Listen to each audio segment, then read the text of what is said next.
All right, John, we're live. Thank you for coming back to the channel here. Glad to be here.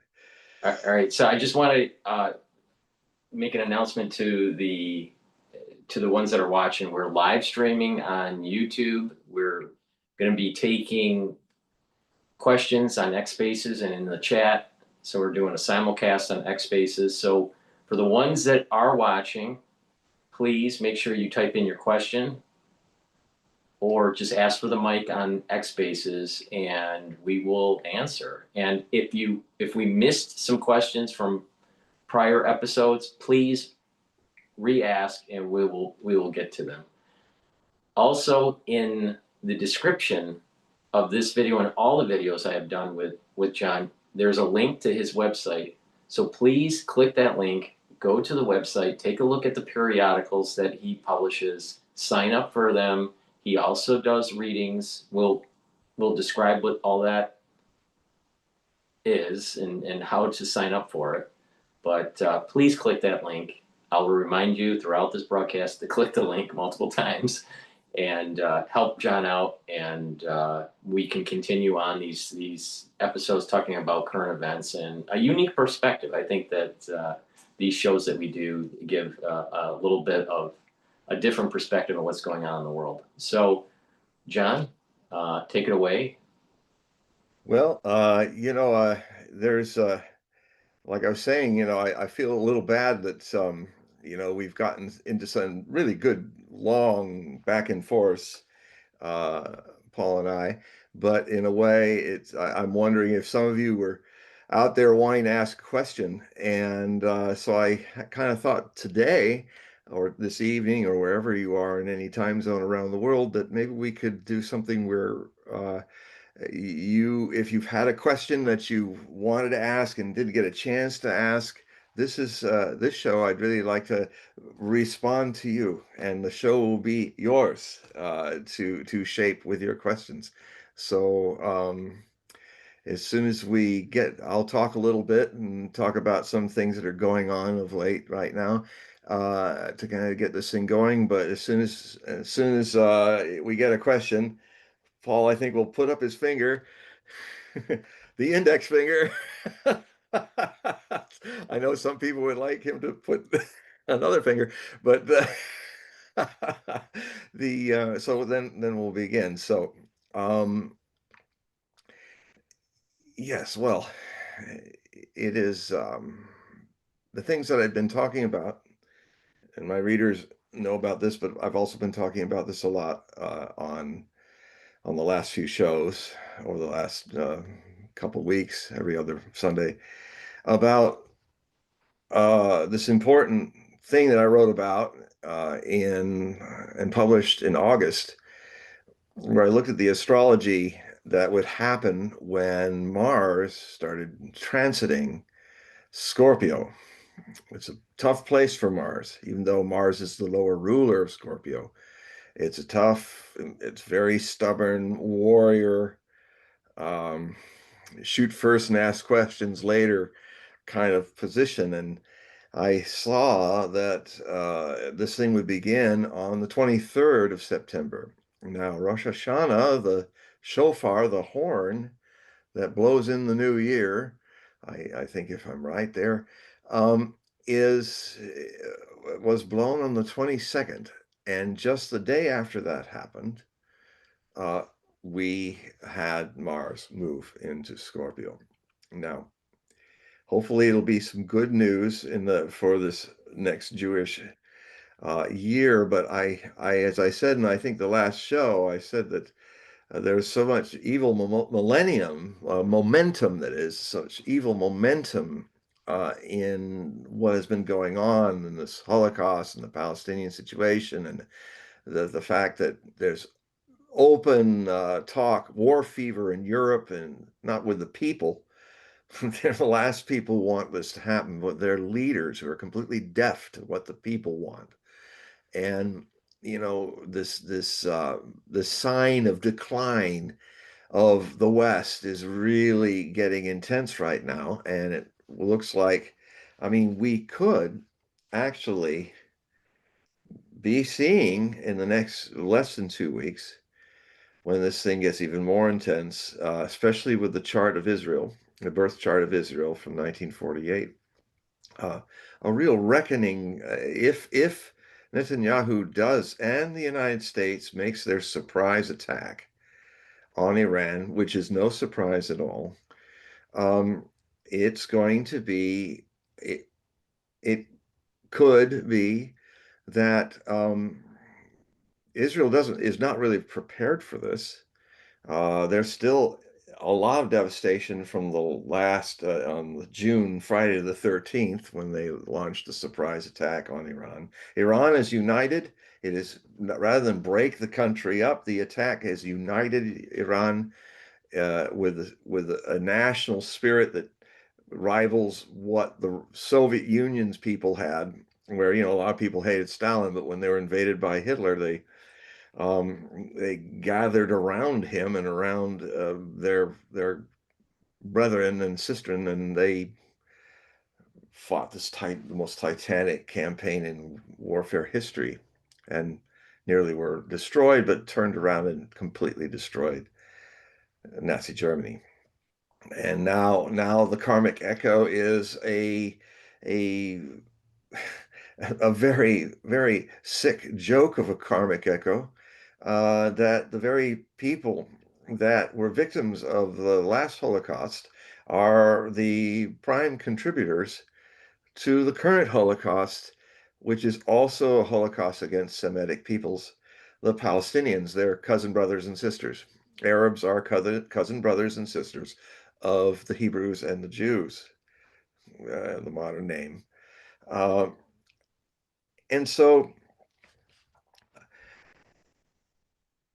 I think in our last show, I talked about how we, I said to Paul, I said, when I look at this, dare I say it, they're the only option that a weakened Israel who's trying to attack the some, so, trying to attack Iran now is going to be counterattacked in a very severe way. Um, and if you think Friday the 12th-day so-called war, it's actually a 12-day campaign in the Israeli against Iran missile war that started on April Fool's Day on 2024. And this is a little war within the war.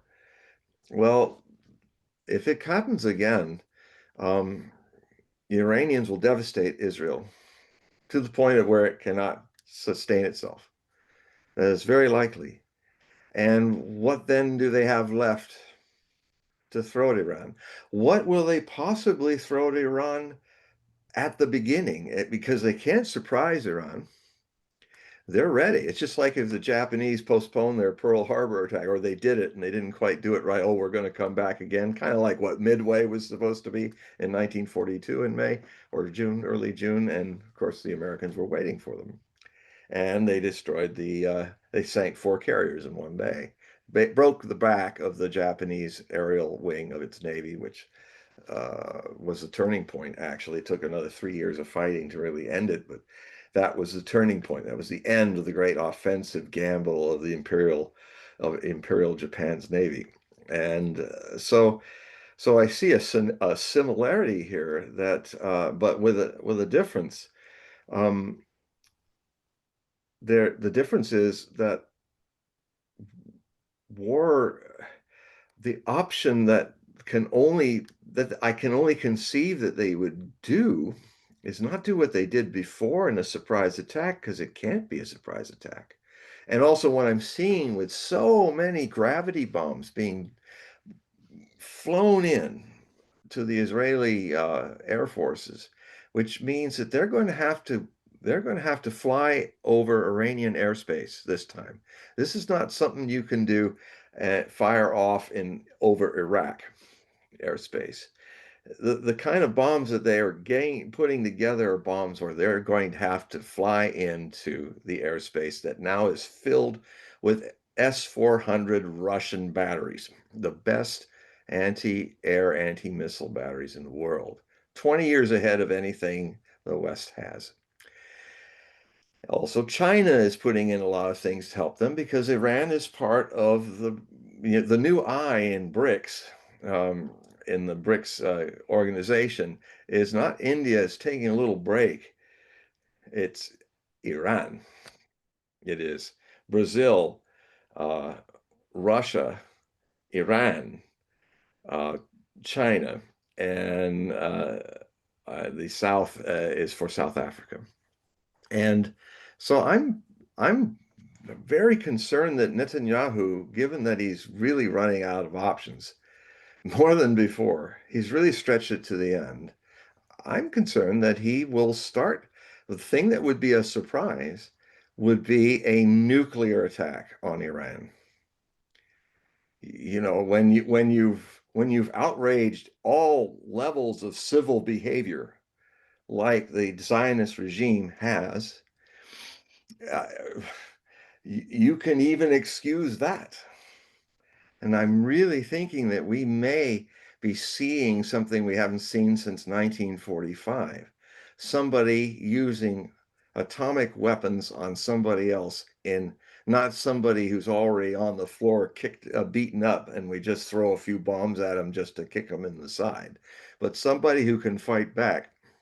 And the other thing that I reiterate from what I said in my last show is that there is even a likely possibility that Iran, being attacked so much by Israel and having their leaders nearly decapitated, may very well have already got some bombs. Because I was saying in other shows how they're at that final threshold where, you know, if you look at building atomic weapons as a threshold of like building a pyramid, your first big effort is this huge platform, which doesn't get you very high to the top.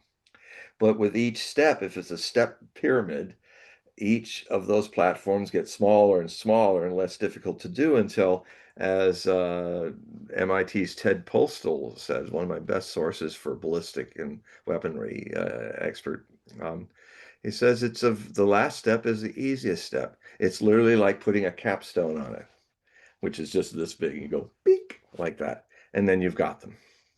So it's possible that Iran may respond with 10 nuclear weapons in response. So we could be seeing the first, what I used to call way back in 1990 in my book, The Millennium Book of Prophecy, a nuclear bush war. It's a small scale. So I really hope I'm wrong about this, but I just can feel it. The temptation is there. What else can Netanyahu do? And how often has he gotten away with outraging the world? I mean, just now, the whole flotilla, apparently, they were putting them in torture. They were having the people and they just came on the boats. It was a really bad look. Here, the Israeli Navy with all these people armed to the teeth coming on these boats with a bunch of middle-aged people going, "Don't shoot, don't shoot," and one Greta Thunberg, "Don't shoot," and they denied them food and water for 2 days, and they had for a long time they had them down with their face down and their hands tied or something like that, and they couldn't get up from that position.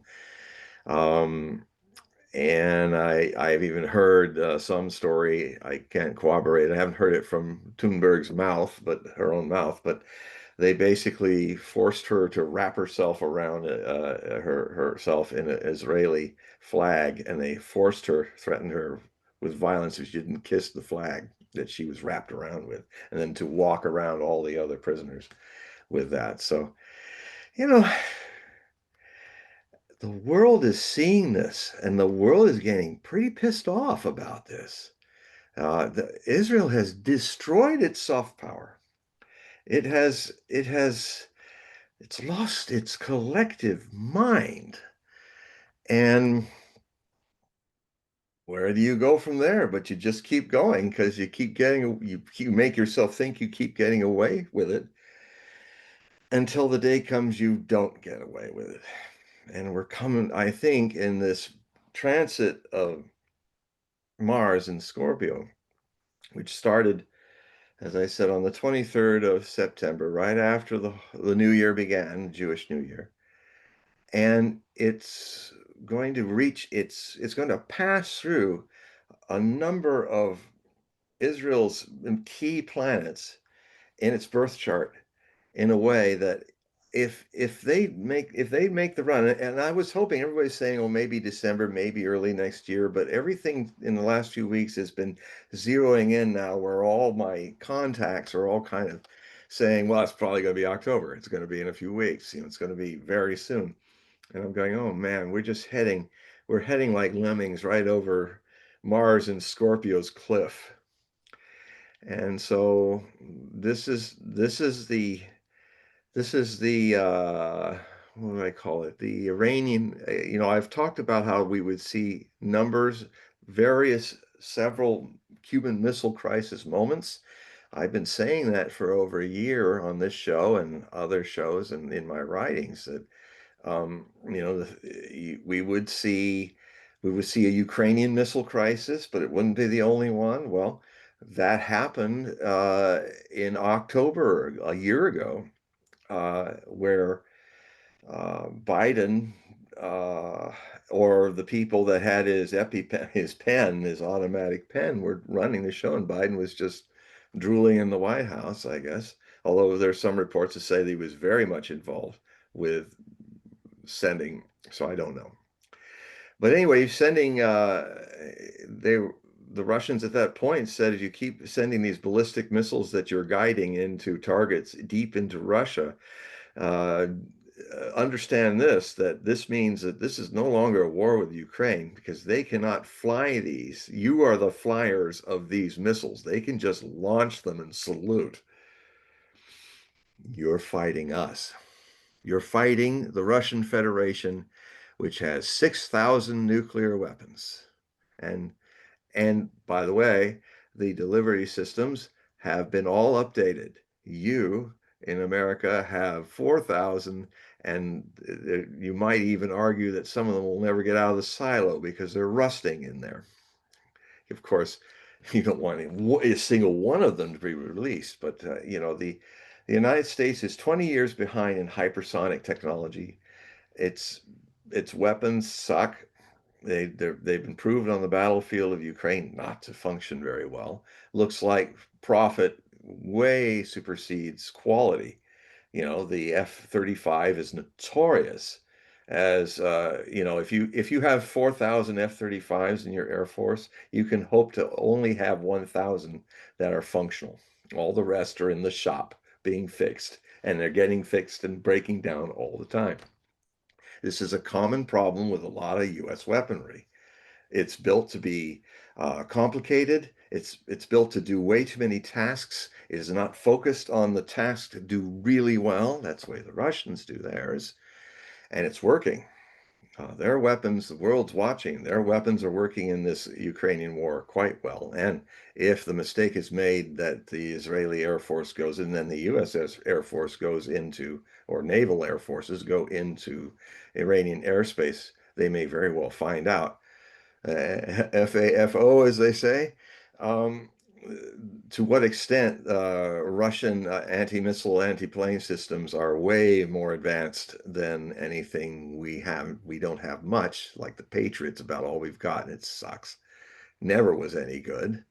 I remember in 1991 when it was firing and missing all the time. And because our whole strategy was, we will fill the sky with airplanes, attack planes, to counter your defense systems.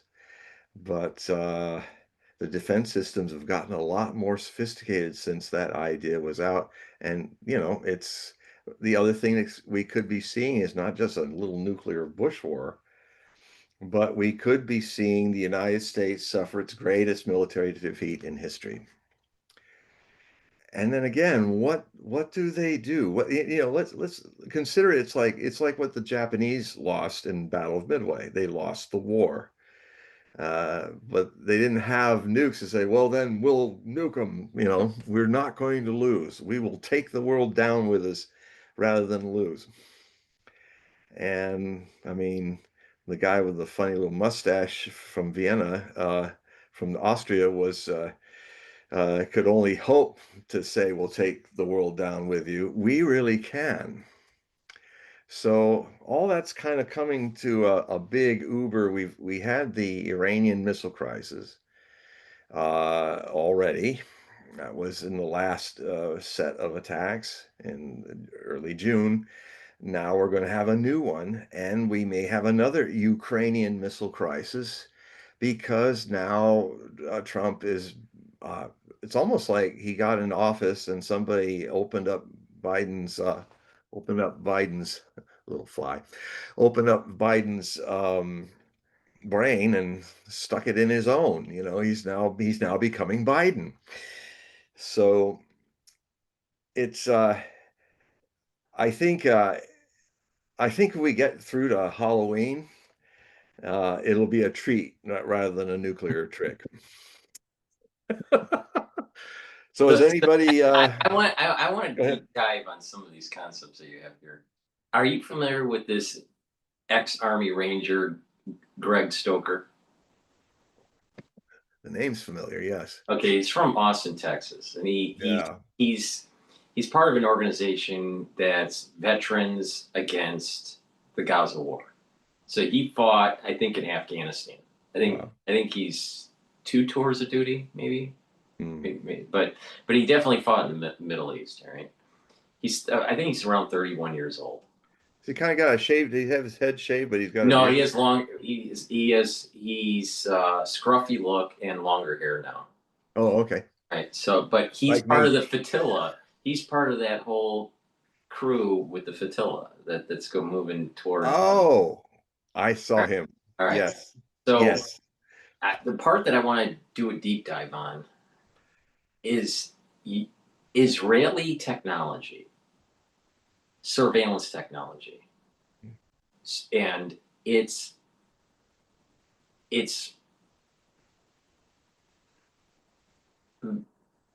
joint venture with Silicon Valley and AI, and how the United States is partially funding this, and their Silicon Valley in Israel building up these technologies to build a surveillance state, and how this is going to be percolated into it'll diffuse into our loss of constitutional rights. Yeah. So I see that the war in Gaza, and he makes this point actually in the last video he made. He makes this point that we've been we've been funding the war, but not just funding the war. We've been funding these different tech companies in Israel with these different joint ventures and leading to a surveillance technology that is reminiscent of exactly what Orwell was warning us about in 1984.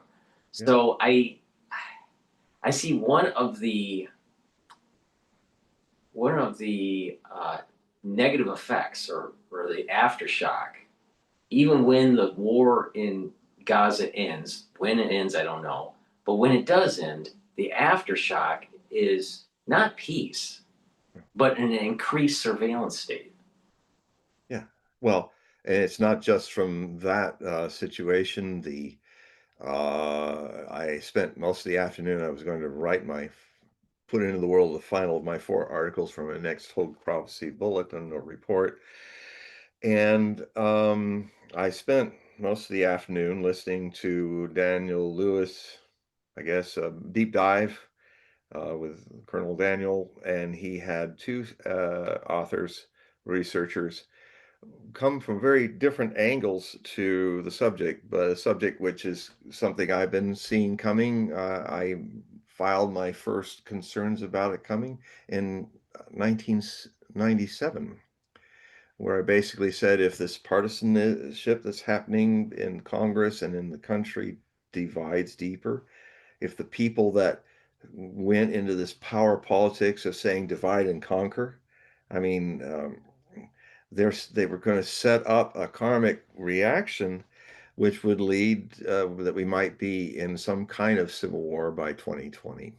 And in a way, what we have been since 2020, and that's back in 1997, I said that. Back now we are in, we've passed through 2020's election, and that I consider as the beginning of the political crisis, where basically people are not what's ripe for this surveillance thing to happen is that the American people and their leaders have been so successfully dumbed down that they do not know their rights. They do not know the Constitution. I would love to have a test of all those elected officials, and I bet you a lot of them would flunk a test on U.S. constitutional law. But and the man that would flunk the most is Donald J. Trump.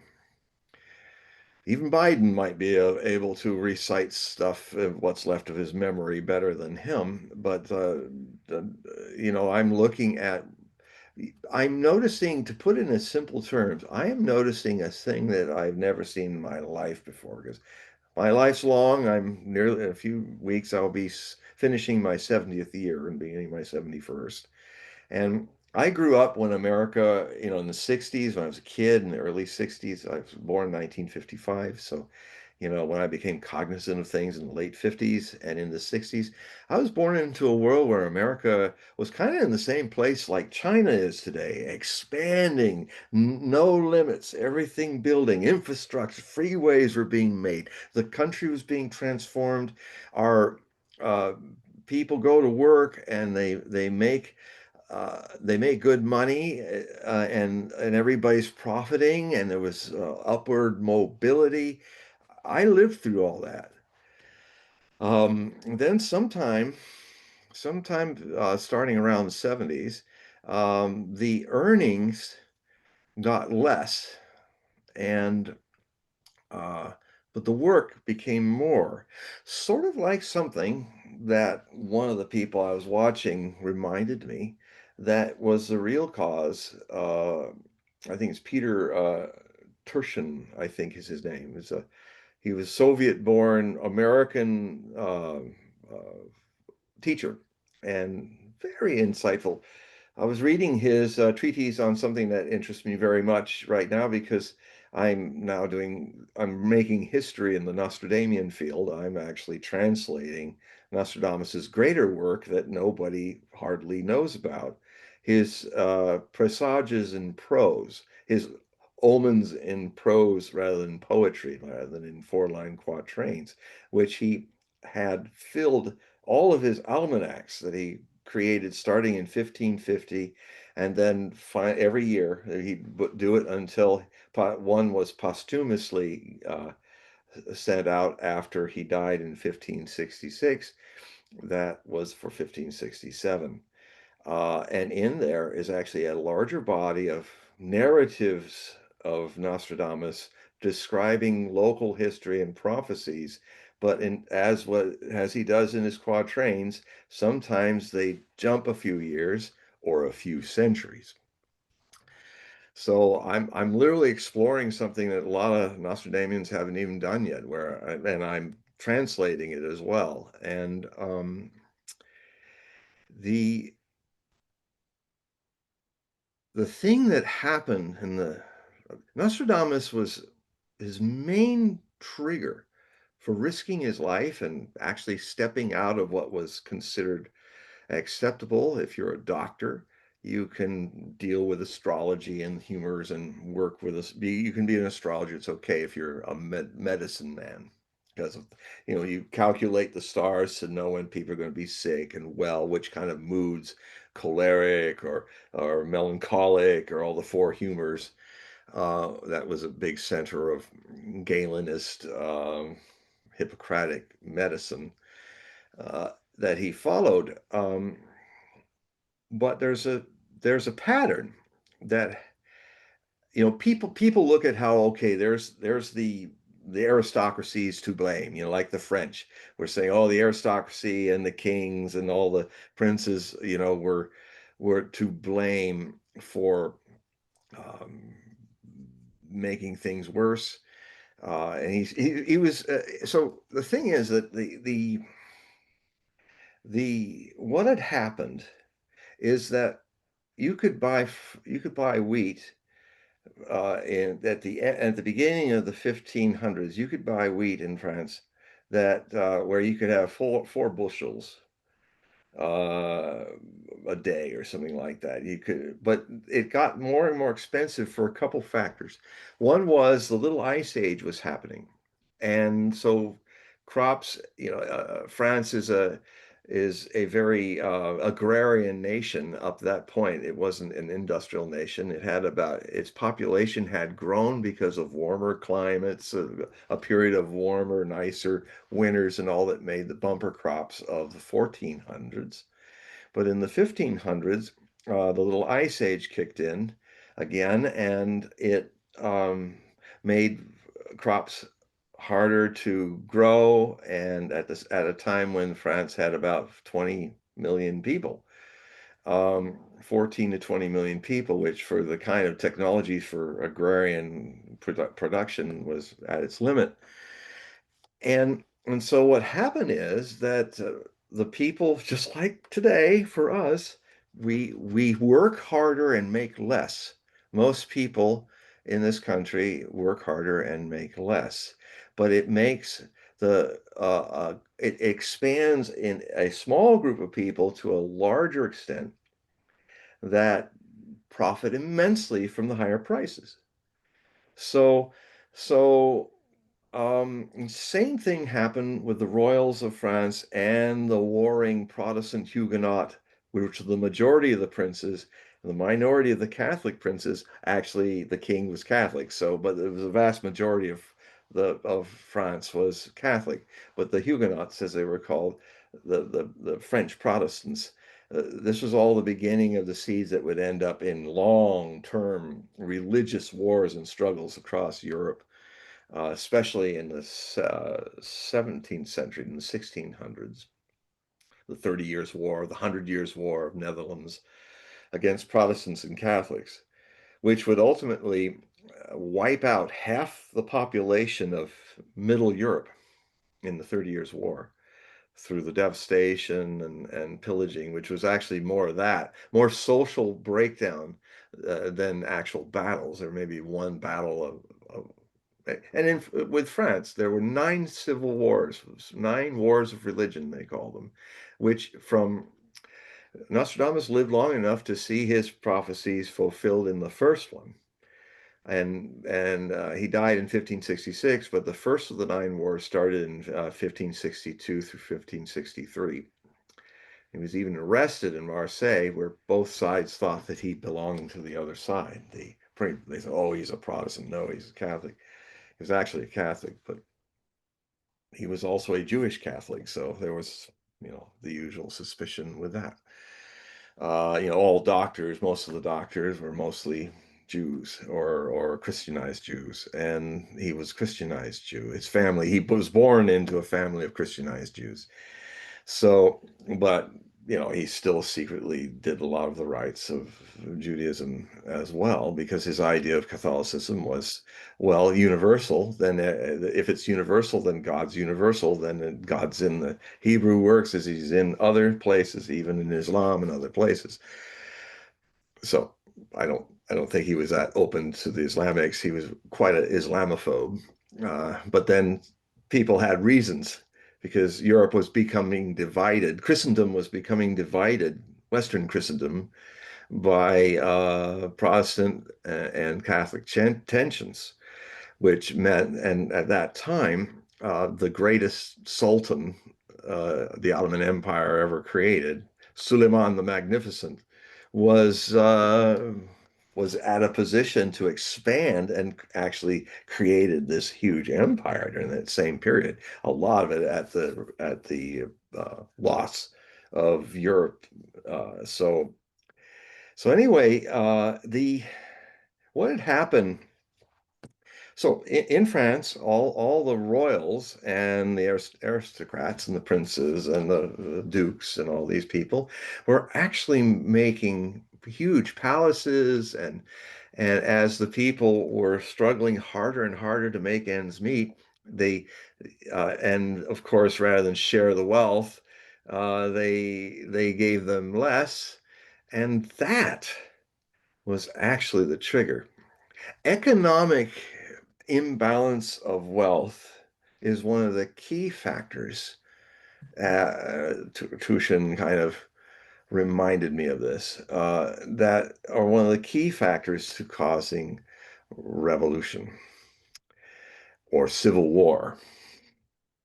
So the thing, so I was listening to these people and I'm gestating it now, and I will put it into I have an article that begins my next set of bulletins that reports that will start with this tale of two Christian apostles.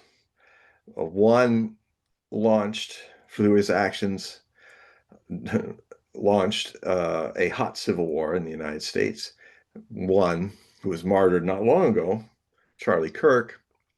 That was John Brown, by the way, in the Civil War, the last Civil War. His death may be triggering a confluence of economic tensions, religious tensions, this whole idea of, because what then happens is people, when they're suffering, when they're not making ends meet, it's easy to fall into, well, it's the Huguenots' fault. No, it's the Catholics' fault.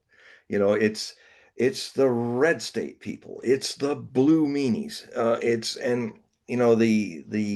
The level of ire, the level of it's quite shocking in polls to find out how in both camps, blue and red, because the blue and gray are now becoming the blue and red in this potential civil war, which is looming, is it's amazing that upwards to 60% in both sides think the other side is responsible for everything going wrong in the United States.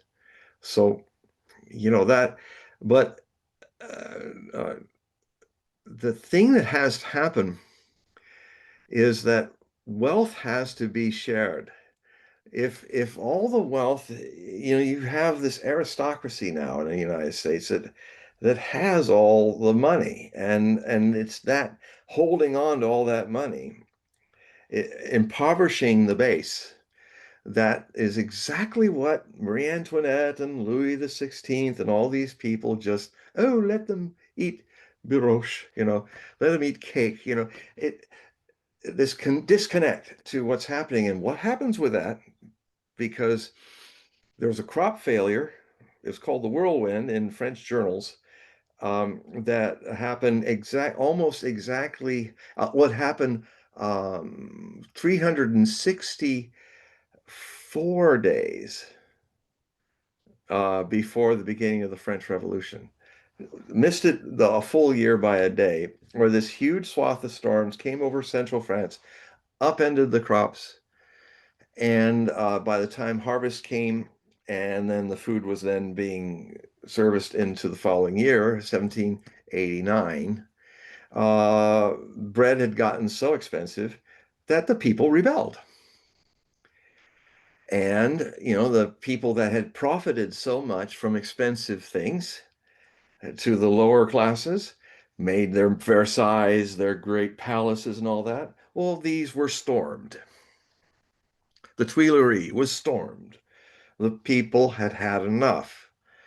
And astrologically speaking, when you bring in the fact that we have just left Pluto out of Capricorn, where it was the great designing of modern democracy revolutions, the American Revolution, which fortunately could fight it out with two huge oceans separating it from the rest of the world. But the French people got attracted to what happened in America, and it's not surprising because Pluto was moving out of Capricorn into Aquarius, the sign of revolution.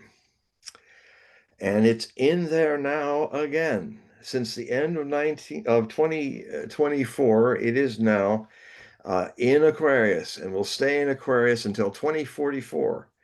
So this period that we are in is going to see it touch over the French Revolution's birth sign of Pluto, where Pluto was in the French, that is, Revolution. And the French Revolution is what opened the door to a century of revolutions of change and struggle. So um, it could, and in that revolution also was a civil war. There was the Vendée, that there was for years during the French Revolution, the royalist areas of southwestern France and western France uh, fought Republican armies. It was a very vicious civil war. Um, uh, some of the atrocities even Nostradamus wrote about 270 years or so before. The Noyades, the drownings at Nantes. It's where they took nuns and priests, which had been defrocked, so they were in civilian clothes, and then this person took them out in flatboats in the winter, had them stripped naked and tied, men to women. They called it revolutionary marriages, and so these monks and nuns were tied to each other, naked, dropped into the flatboats, and then the flatboats' hulls were pierced, and they drowned by the thousands. And it's actually in his, that was just one of the atrocities. The atrocities were so bad that the commander who did that, even Robespierre, back in France, he had a trial. It was just even too much for him. And he's the man who launched the Great Terror with thousands of people being guillotined. So, so that's another side of this that could come out too, the wildness, the violence. Hopefully it won't, but this is, nothing's more violent than a revolution or a civil war where brother fights brother, where a French brother Protestant fights Catholic brother Protestant. And when our Civil War, although it was a surprisingly organized and a set piece battle civil war with, a whole lot of people, the two sides, the North and the South, were clearly two solid blocks, which could on their own be countries. That's what allowed it to be a real standing army, Lee's army against the Northern armies, and fight for 4 years. It killed, I think, 3% of the male population across the United States at that time. South Carolina lost like 80% of its males of 18 to 25 who fought in the South. And Carolina put a lot of people into the battles. Um, it was at least 600,000 soldiers died of exposure or wounds or being killed outright. Another million or more were wounded. And the total loss of life, from which is rarely counted, the privation that happens when foodstuffs are disrupted and civilized order is disrupted, like wars do, like destroying cities, Sherman's burning Atlanta and burning a swath down through Georgia. All that creates a situation where a lot of non-combatants end up dying from illness or dysentery or things that happen. What's mostly killing all the Palestinians right now. Um, Unfortunately, I might have talked about in the last show, but unfortunately, I had been writing about the possibility of as many people as 700,000 people being succumbing to what's going on in the Gaza genocide. And now it's come out, and I have an article in this new batch that actually, unfortunately, vindicates my feelings. And I look at the things I said for 2 years, documented it, and then I bring in these two guys from Australia who did the population count, and I have a few good excerpts from their article.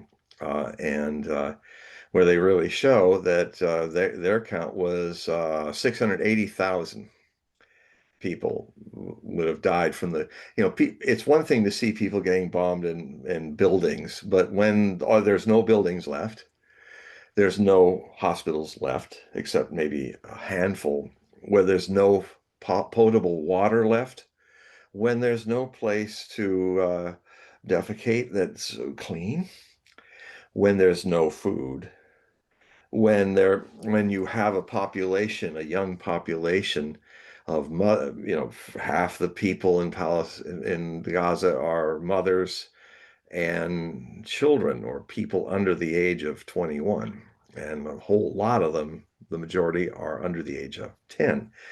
And you put all those people in that kind of situation, the loss of life is going to be far more extreme. And when you have the Zionist entity, the Netanyahu Zionist regime openly declaring, holding 500 trucks of UN food. They're all still there. They're making sure, and they need 500 trucks to come in a day. Well, no trucks are getting in. It takes no Nostradamus to predict that you're talking about mass starvation, and you're talking about people, hundreds of thousands of people, being in a position where they're at stage 3, I think it's stage 3 famine, where if you fed them, it could kill them. If you fed them solid food or something, it would kill them. So it's good to see people are getting riled about this. But the as I think I said, the 9 wars of religion started in 1562, and 9 of them raged up through 1598. So, 4 decades. And for a population of 14 or 20 million French people, they lost 2.5 from the massacres and from want and all that. So we could be facing similar situations. Um, and I hope I'm wrong, but civil war it's cold now, but it could go hot. And what were these two specialists were talking with Daniel Davis, where you can't rule out certain forces that want to take out certain leaders of certain movements or leaders of nations who've already been shot at a few times before they were elected. What if something like that had happened to the leader of the nation?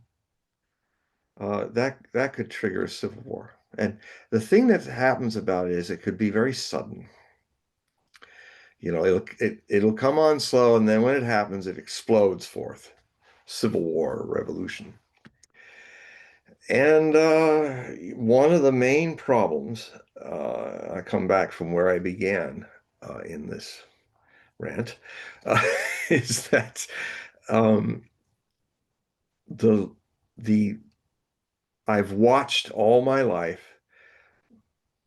American people, from the top to the people in the streets, disconnect from their responsibilities to know the Constitution, to know your rights, and for the people that we elect to know the checks and balances that are put in the Constitution there, to make sure that people do not go corrupt, do not do what the president is doing. Basically, he just does what he wants, and he's not alone.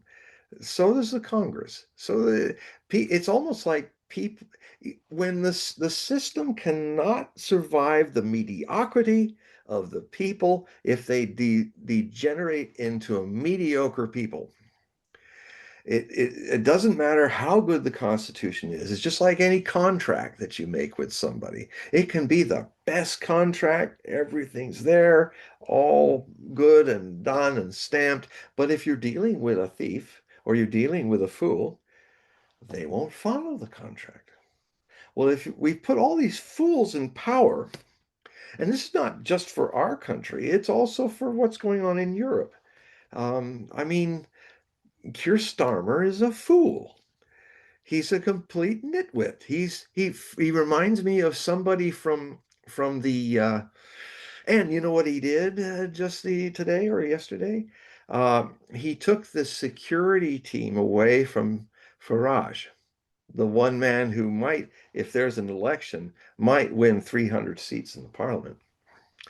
Um, and so his response to that is not win through argument, but to take his team away. He's also been threatened, that person.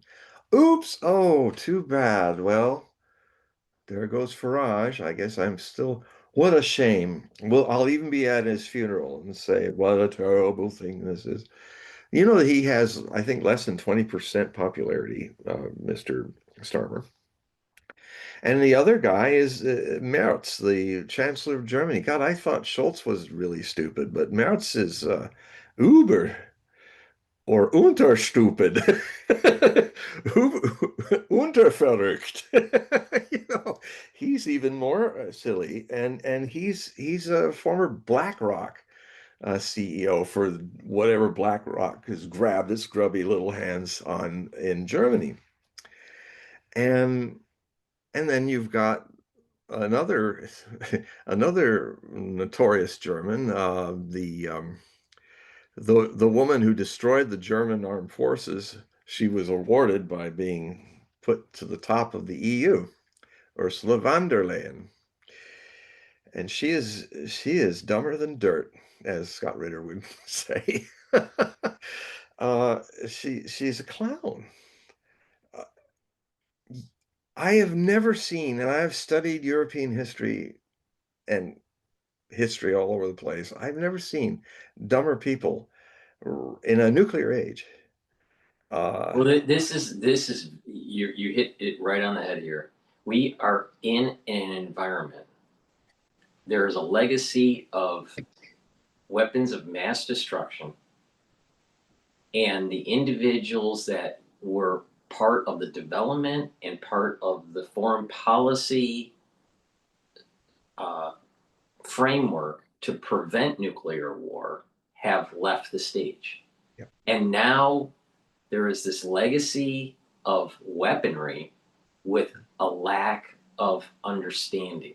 yeah, And it's getting very, very dangerous. very. I'm not so worried about Trump. What I'm more worried about is just that there's a confluence of things that could happen around the world, even though individually may seem very small, but when you have all these different variables changing just so slightly, there's there's an additive power law that happens that Yeah, could lead to nuclear exchange. yes. The good news is, uh, the West, we live in this illusion that, well, in fact, it wasn't an illusion. Since the end of the Cold War, this whole America deciding to be the unipolar world, it lasted for 30 years, but now it's over. And what's happening is, rather than 17% of the world's population, the collective West, kind of dominating the world, America and its vassals, uh, the world, there's actually, I've said it, I'll say it again, there's, with all this doom and gloom and direness, a lot of this doom and gloom and direness is coming as a reaction to Western leaders not accepting the fact that their 500-year domination of the world is over. And it's time now to adapt to the new reality and just let go of your idea of being the bully in the sandlot. You're done. You've been thumped economically. Your dollar, you slipped on your own dollar and fell on your butt because nobody wants it anymore. Something I've long predicted, that when there's a chance for the rest of the world to have a choice away from the US dollar, you're going to see a very rapid decline of US hegemony and Western European hegemony. And it's happening. The BRICS nations, there are 8 billion people on the planet, and the 17.5 million people who thought they ran it are having to pull their head out of the place where ignorance ever shines and look up and smell the new world, man. And it is not America's world anymore. It is a global community of nations who are it's and the leaders of it, the people that are helping finance it and open up doors. I mean, I'll give you an example. When America goes to Philippines, it builds an army, it builds an Air Force naval base. When China was going to the Philippines, it helped build them an electric speed train system. This is just giving an idea, that we build bases, they build infrastructure. Because Chinese, they don't want to dominate the world. They just want to, they like doing business, and they feel if you're going to do business, be nice to people, and I mean, there's amazing things going on. I'm trying as much as I can to bring that in, because the West is just going into this breakdown mode where it just doesn't want to. It's now not. 500 years is a long time to get yourself almost genetically under a habit. That's a lot of generations of people who just presume dominance. Who are presume it as superior human beings, even though they don't talk about it, but they just say, yeah, we're here to clean up the world, the white man's burden. And not even, and the oddest thing about it is, if you look at history without those Western sunglasses on, isolationist sunglasses on, you will find out that except for the last 500 years, the last 5,000 years have been dominated by Eurasia and Africa. That, the greatest economy up until the Opium Wars, the British and French inflicted upon China, China had been and remained for centuries, despite all what Europe was doing, the largest buying and selling economy in the world. And now it's returned to that. It returned, as I've said in early shows, Mao Zedong predicted in, I think, 1950 or 51, that the a real gauge of an economy is how much buying and selling and currency flow is going on. And he predicted not GDP. That's propaganda. It's not what really grows things. And when they selectively don't put food prices, a lot of GDP, Americans' GDP, they don't put the cost of living into it. They don't do it right, because that would make it a lot lower. And then they'd have to bring in all as unwashed masses. And what we're doing, just like what happened in France, just like what happened in other places, where the prices that go higher make the smaller classes, high classes, richer, and we get poor until we guillotine them. Unfortunately, to put it rather shocking. Uh, so so Well, let me just oh, yeah. interject. I think to prove your point, I'm very concerned about the debt cliff, the doom loop, as they call it, with the UK. It's also happening with France. Yep. It's Starting. going to emerge with Germany. Yep. Um, They're next. They're really next, because yeah, they're rapidly losing. They were When this war started in 2022 with Ukraine and Russia. People thought Russia was a gas station, pretending to be a country. I don't know how you can call a country that's 1/6 of the Earth's surface with 11 time zones a gas station. But that was John McCain, and rest in peace. You fool. And so the so Germany, we blew up the pipeline, folks. It wasn't Ukraine. The United States under Biden blew up the pipeline in September 2022, that where all the cheap, affordable Russian gas came from, and that was directly cutting off the nose, despite the face of Germany, the fourth largest economy on the planet. That now, and this happens when empires fall. Rome started eating up its allies, just like when Rome was starting to collapse, it just gobbled up its centuries-long friends and allies, and we're doing the same thing. We're going, oh, here's an opportunity. Now we'll get all the German industry to leave Germany so that Germans don't have jobs, and our people will have jobs. Siemens will come over here, Volkswagen will come over here. And so there's a lot of people who are just saying, hey, bring on the yard sale. Let's do it. It's disgusting, but it's not a new thing here. This happens when empires start collapsing and imploding. I have a question. Hmm. With Rome, in the fall of Rome, the Roman Empire, Hmm. was it what I'll call was their rise and fall symmetric, or was it asymmetric, meaning that their rise was over a long period of time and the fall was quick? Or was the Roman Empire more of a slow decline and eventually it just faded away? In every sense, um, what is seen as quick, uh, if I smoked a carton of cigarettes a year, or a day, or and I got away with it hale and hearty and smoking all over the place for 40 years, those long period of 40 years go by, and then suddenly, oh, I got cancer, what, and I'm dead because I got stage 4 cancer, and that's very fast, boom.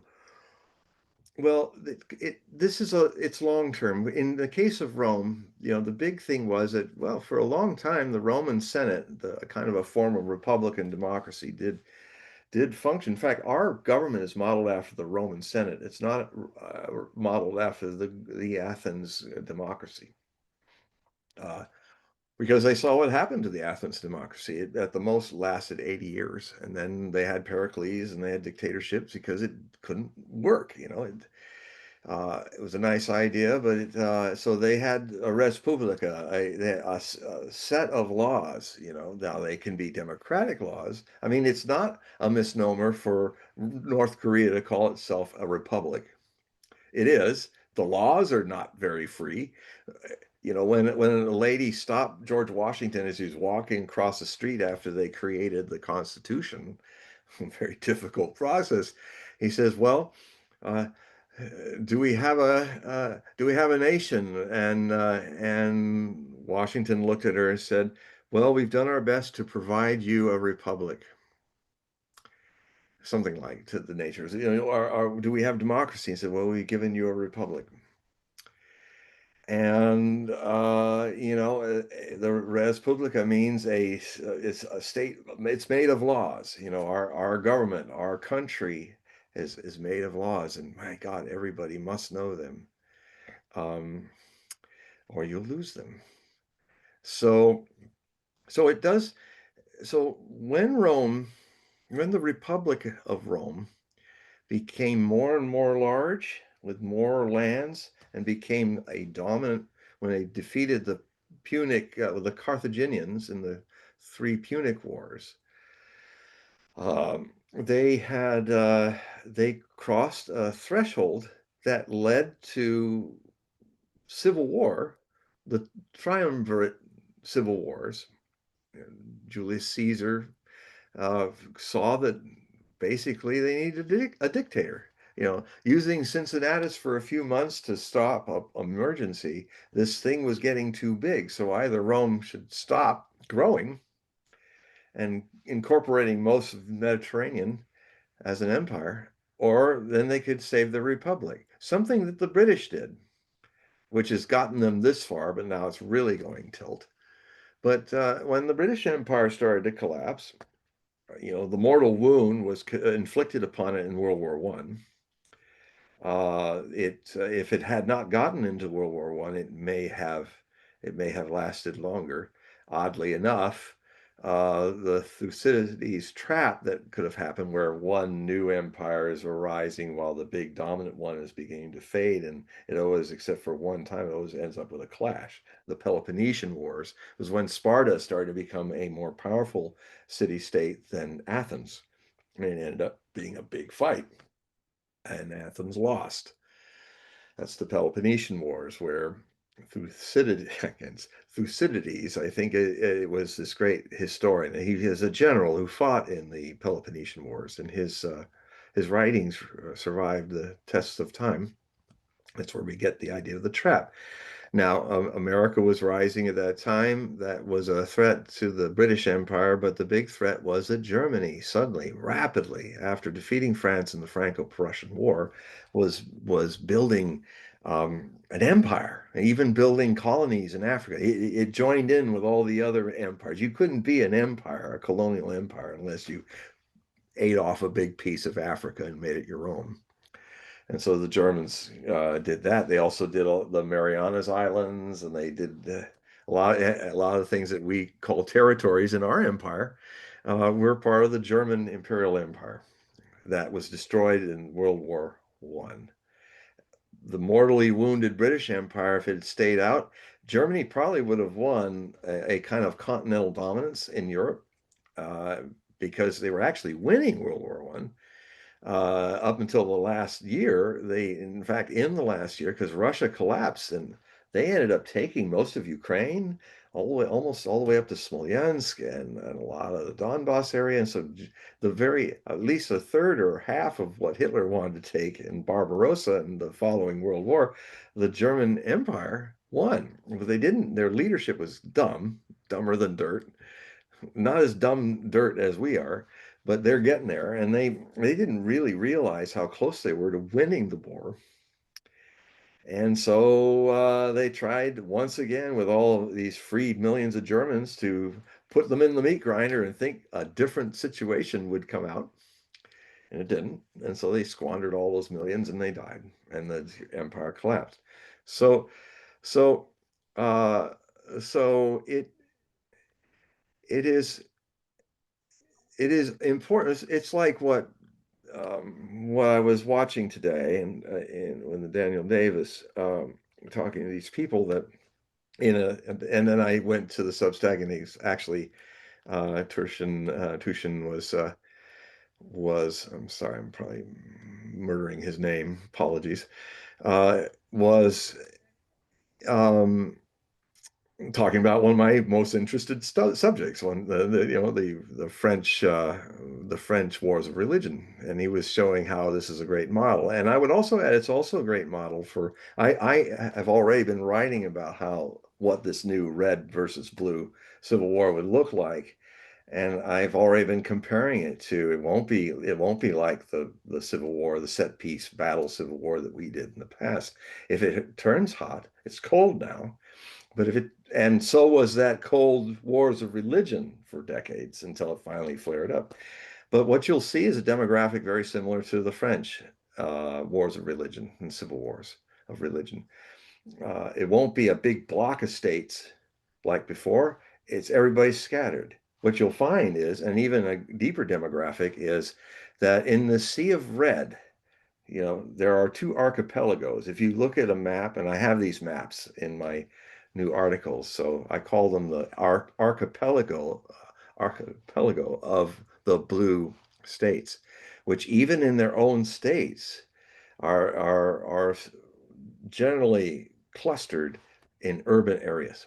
For instance, California, they paint it blue in these demographics, but if you actually look, and I have by county, the red and blue areas, where most of the people who are in the blue frame of mind live in the northeastern areas, a little bit in Illinois area, some islands and archipelagos there, and some archipelagos of all up and down the West Coast. But if you but the rest of the state of California and Washington and Oregon is red. And all the middle states and Texas are red with just a few little blue islands in it. So it's interesting that so in a way, I'm not surprised. I don't know if it's a plan. I don't know if it's just instinctive, but the fact that I'm going to prompt up the picture that Trump put up in his Truth Social, where he's playing the guy from Apocalypse Now, the surfer colonel who with the hat, and he's sitting there and just like the actor who played it says, "I love the smell of napalm in the morning." Sort of smell while he's trying to get these guys to surf because he actually attacked this Viet Cong base because it had really good curling waves. So that's what that whole Ride of the Valkyries and all that from Apocalypse Now. But what he's done is he's got the word shipocalypse now, as in Chicago, shipocalypse now. And he's got himself with the sunglasses, with a body that he never lifted weights to ever have in his life. And he's got the hat and the sunglasses, and he's playing, I love the smell of this in the morning. And this is, can you imagine a president of the United States uh, putting these things up? Like last set of Hogue Prophecy reports, I had him. He was putting up pictures, and I had them of him being Don Corleone. He's like sitting in Don Corleone's chair during the marriage, in the opening act of The Godfather, and it's his body, but it's Trump's head going like that, like a mafioso. And then he had this shot of him in a big coat and a big fedora, looking kind of threatening in a weird way, and then it says "Fafo," and we all now know what that means. Um, and I mean, the president is getting these things made and put into the media, and he's making statements about calling the blue people, oh, they're evil. But of course, the blue people, I can tell you because I live in a blue state, the blue people. I've been when Trump was elected in my little village. A lot of people they know I write about the future and presidential elections, and I'd come down and everybody would say, "What's going to happen now? What's going to happen?" And I'd tell them, and then sometimes they literally melt down in the produce, have a meltdown. And so I was playing therapist, and then and they sometimes, well, he's not my president, and I'd say, well, yes, he is, just like Biden's my president. And yeah, so do we have somebody? Well, I did a little bit of AI research here and what you were saying Uh, about the counties. It's very interesting, the data that came up. So based on this is based on the 2020 election. All right. mhm. For some reason, the AI didn't give me the 24 election, but based on the 2020 election, counties won for Republicans 2,547, Democrats 509, and then only 87 undecided. But the point to this proves your point, though, that Yeah. there's actually, when you slice the data, not through popular vote or electoral college, but if you just slice the data based on who wins a particular county, Yeah. there's by far more Republicans than Democrats in the country. If By you far. count It's not even acreage, close. And this is where well, the silent majority, yeah, centrist, slightly right of center yeah. comes from. And you know what else happens that even these results, well, they do kind of show it. Thanks to the people in the MAGA movement that have been, kind of what's the term everybody uses when you're kind of a personality online? You're an influencer. Yeah. Trump had some very powerful influencers, people that I watch. So I'm not left or right. I'm not left wing or right wing. I'm free wing. I look at what works. Or if you want to say, I'm a constitutionalist. And we didn't even have political parties when the Constitution was created. In fact, they were hoping people wouldn't make political parties, our founding fathers and mothers. And when it started happening, a lot of people were concerned. I've just heard that I have not yet read Washington's farewell address after being the first president in 2 terms, kind of setting the stage for what a president can and can't do. And I must read it because apparently he's quite prescient, describing he knew American people well and what the potential things could happen, how the democracy could be derailed. And apparently there's quite a lot of prescient statements he made, even foreshadowing probably the Civil War and all that had happened 70 some years later. And so it's one thing I'm going to read tomorrow. Make sure I read that thing. So I'm going in a crash course in how civil wars happen and how they can come up in different forms, as I've said. Um, but yes, Do you it's think the Civil War is really against the two polar opposites, the ultra right versus the ultra left? Or do you think it's well, what I hope it would happen is it might start that way. Like I say, revolutions and civil wars. Sometimes there's revolutions within civil wars, and there's civil wars within revolutions. Vendée, as I was saying earlier, in the French Revolution. Um, I mean, there was also a revolution in the wars of religion. There was a rebellion where the Parisians in the capital were so sick and tired of all these. I mean, it got to the point where not only were the Huguenot armies, but because the Guise family was trying to kind of push out the Valois as the kings, the Catholic League was created as a military force for the Valois kings. But Henry III, the son of Henry II, who died in the jousting accident, which caused them all to be too not mature for leadership yet, and that was the other problem. Another problem we've got a weak uh, capital system. The king of France, who could run the country when he had the jousting accident and mortally killed himself, he left babies, and Catherine de' Medici in a bind where the Salic law of France did not allow women to be queens. I mean, queens with power. She was queen, but just more like called a queen, la reine, but just consort.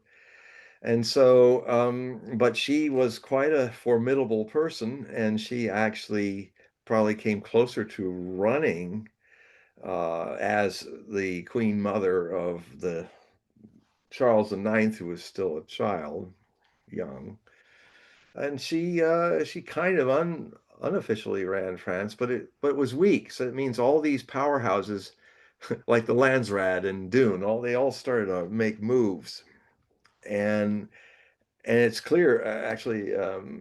It's clear that I mean, there was a lot of it was about power, not about religion, because it's clear that all those 9 wars ended um, when Henry of Navarre, who was a Bourbon, which later, when the Valois ended up dropping and or dying and getting assassinated until there was no more Valois to run France.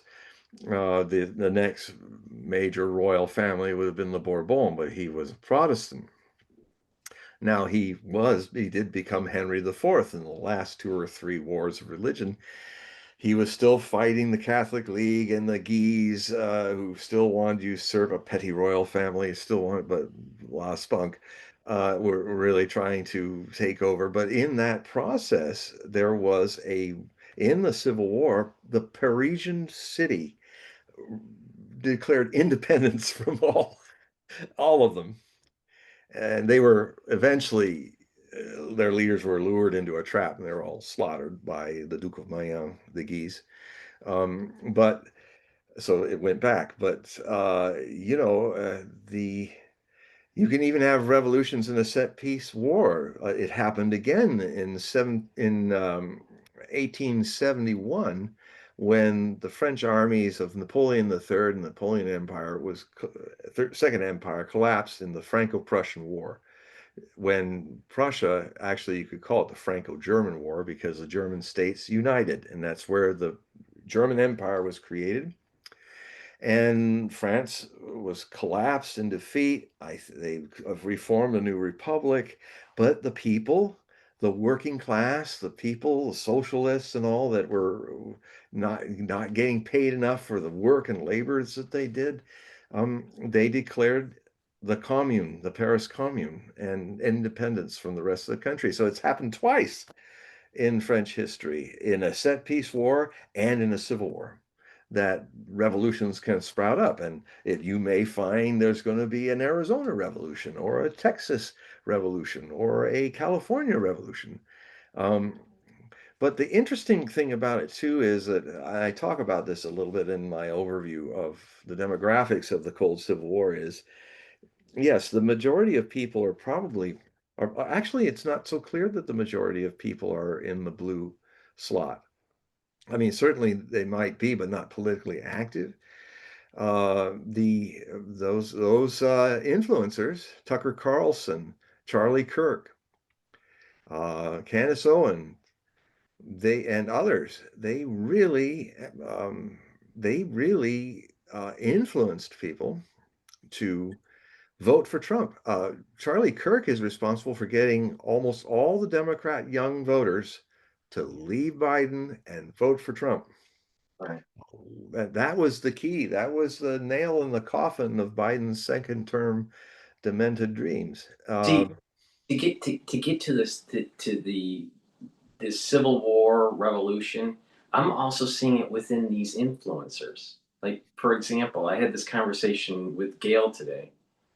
Um, Candace Owen, all right, major influencer, but it gets to the point where it's a monetization where it's shock jock. You got to turn into a shock jock. You have to create this Yeah. soap opera mentality. Yeah. You need to get views and clicks, and it gets to the point where there's infighting even within the Republican tent, Well, right? And yes, then there's yes, obviously fighting between the liberal podcasters versus the yeah. conservative podcasters. But But you can see as a microcosm in social media this civil war that's already starting to brew. yeah, and when you look at what happened to the guy, and the Battle of the Night shows, Yeah. uh, the night shows are disappearing. All the blue meanies who want to talk about not make fun and funny, and Johnny Carson lasts a long time because he said, look, I'm just an entertainer, I'm just going to make people laugh. I mean, I might get kind of close to some stuff, but I'll make it fair and fun. But I remember Stephen Colbert was, when he was playing a spoof on kind of being an amalgam of all the different Fox anchors when he was doing the Colbert Report. It was brilliant. I loved it. I used to appear on CNN and Fox and all that stuff, and I used to debate um, um, Well, I think that these Hannity, so it right. was I think so. even mainstream media's quality has gone down.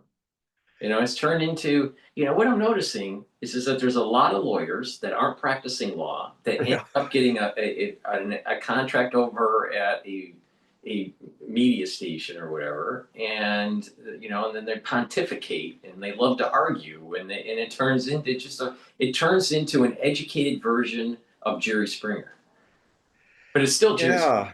I mean, the only thing they're not It is where doing. they've all Springered out from, from Jerry Springer. That's a good one. That's really deep down this whole species of influencers. Yeah, have sprung from the loins of Jerry Springer. no, I think that's what's happening. If you look, a lot of these podcasters, they start off and they have a nice Yeah, trajectory. You're learning things from them. They may have a unique perspective, and yeah, then all of a sudden it devolves and it turns into a free for all. There's a lot of infighting. It turns into soap opera. And there's this new guy, this Nick, what's his name? Fuentes. Fuentes, right? What a lugubrious fellow he Yeah, is. yeah. I mean, I can tell you from what Candace has talked about and the others have talked about, he's kind of a two-faced guy. He's just there to, well, I think he knows on how to push the buttons to get the yeah, viewership. And this is the point that I'm making is that it gets to the yeah, point where it's shock jock. yeah, yeah, It reminds me of Howard Stern back in the early days yeah, of Howard Stern in the 1990s, where he was the shock jock, late night radio, and the shops around the world, around the country would be listening because they yeah, were doing the midnight shift. yeah. That's where and he could say anything he wanted because it was late night. You He's know, kind of an influencer toot, yeah. like Well, a prostitute. but it got to the point where he became Yeah. so well known. He had this big contract with Sirius Radio, and he started. He Uh, gave good yeah. headphones. He gave good headphones. Yeah. So Kind of a sexual rush. yeah, no, there's definitely I just see that the beginnings of this devolving aspect of podcasts that we see now. I would say that you could pinpoint it to the 1990s Mm. and the shock jock stuff that was Yeah. going on late night. Yeah, it's history repeating itself. It rhymes, at least, as Mark Twain would say. But yeah, there's a lot of that. The other thing too is the untoward influence of the Zionist Israeli regime is quite extensive to the point. I'm not in this article even going to try to go down the rabbit hole. I've been down there of all the theories of what happened to Charlie Kirk, who killed him, and all of that. I'm just going to step over that and just deal with the aftermath, which is the bigger picture.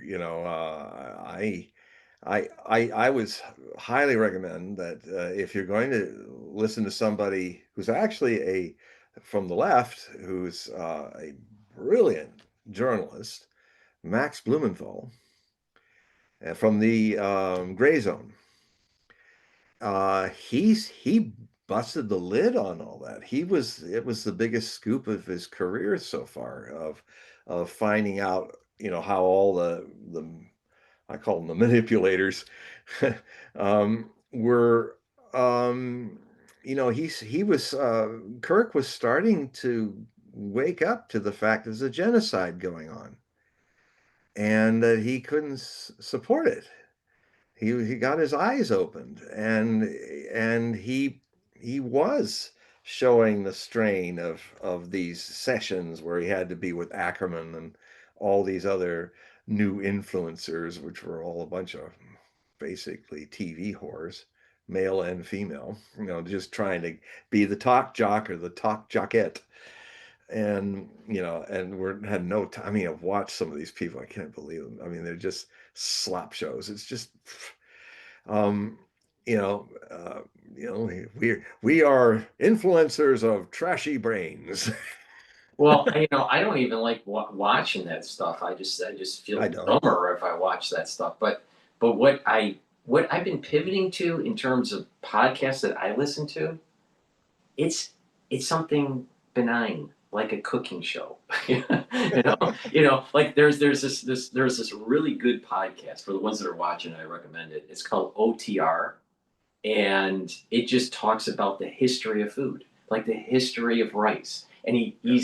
he's a chef, and he just enjoys Yeah. teaching history, and he does these great. Food for thought.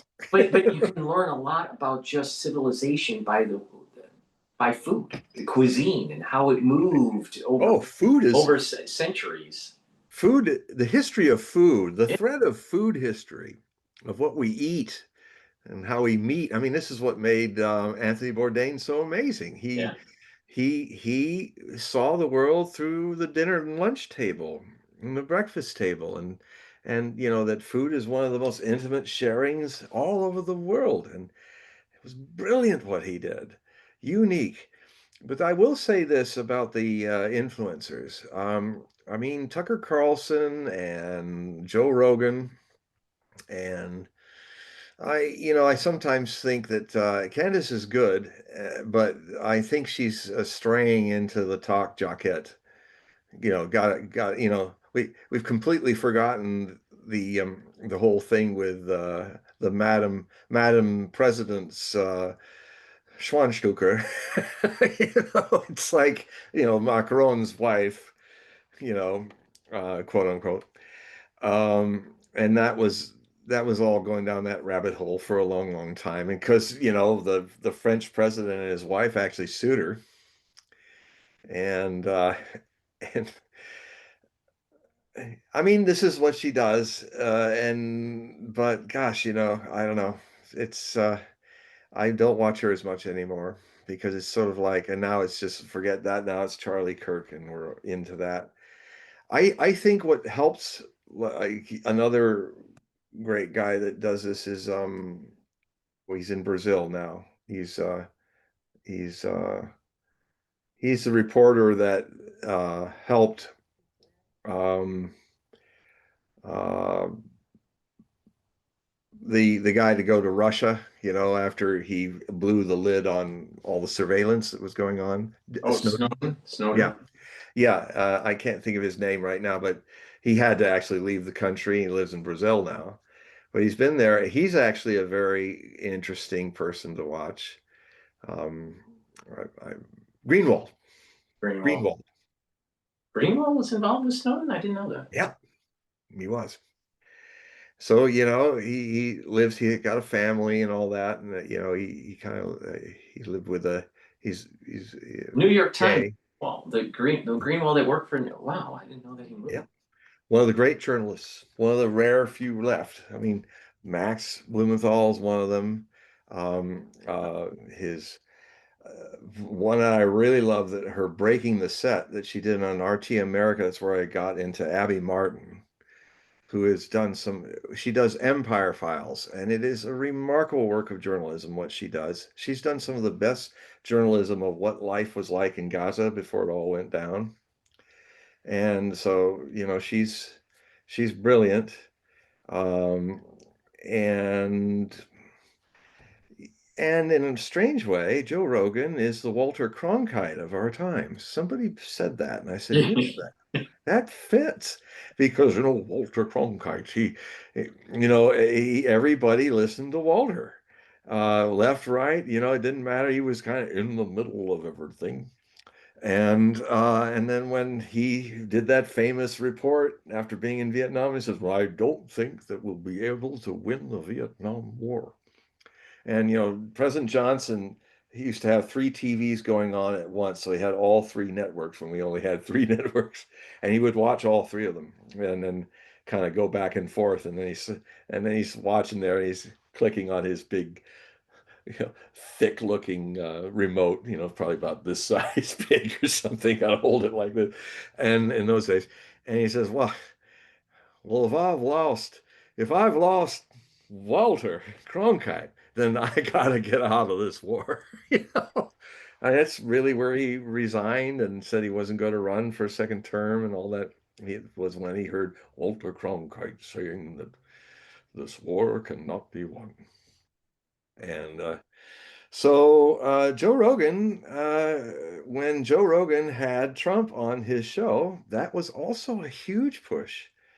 And Joe's not coming from, Joe's kind of a hippie from the left. All right. Right. He's not a right-wing guy, but he's kind of what works. So I can see a lot of these people like prima donnas coming and going, but I think if something happens to them from, in our shoot happy country, um, that I think people like Tucker Carlson and Greenwald and Rogan will kind of last long. They'll do the Cronkite life cycle. Well, kind of, yeah, I was explaining this to Gail and also Miss Taiwan too. Um, I'm starting to experiment with AI and Grok and like how to Mm, use it mm, instead of Google. All right. mm. And if you know how to search, if you're a researcher and you know how to really use it as a tool, you can get some really good insight quickly. That's what I'm going through with Right. 16th So century so French. It's an explosion. so what I did was is that I asked Grok, give me the top 10 characteristics of a Harvard man in 1945. And then give me the top 10 characteristics in 2025 to do a compare and contrast. Hmm. And what was interesting was is that one, the Harvard man of 1945, patriotic, athletic, was into uh, family and very competitive scholastically and with sports, uh, tied into a social network to try to rise up or maintain a certain socioeconomic class. Mhm. Okay? All right. And also an affinity towards the classics, knowing Hmm. the classics, a liberal arts education. Yep. All right. You fast forward to 2025, not involved in sports. Yep. They were they were cherry picking coursework to have a higher GPA. So they weren't taking courses that were challenging to them. They stuck too much with the STEM and not enough with some of the Mhm. humanities. And they all wanted to be a tech bro. They wanted to drop Yeah. out and be a Zuckerberg. Yeah, and then And and then that's what? and that's so you so these are there's a huge shift, John, Well, that has happened from that greatest generation crowd to the to stupid now. generation. Yeah, yeah. And so this is a big part of why America is failing. Well, and then the thing I watched, a crash course on Charlie Kirk because I knew of him. I know a lot, but when this all happened, I really had to really focus on him. I watched hours and hours of his interchanges with all these college graduates, and it was a testimony to what a complete failure higher learning has become. We are fulfilling Nostradamus's prophecy about our times.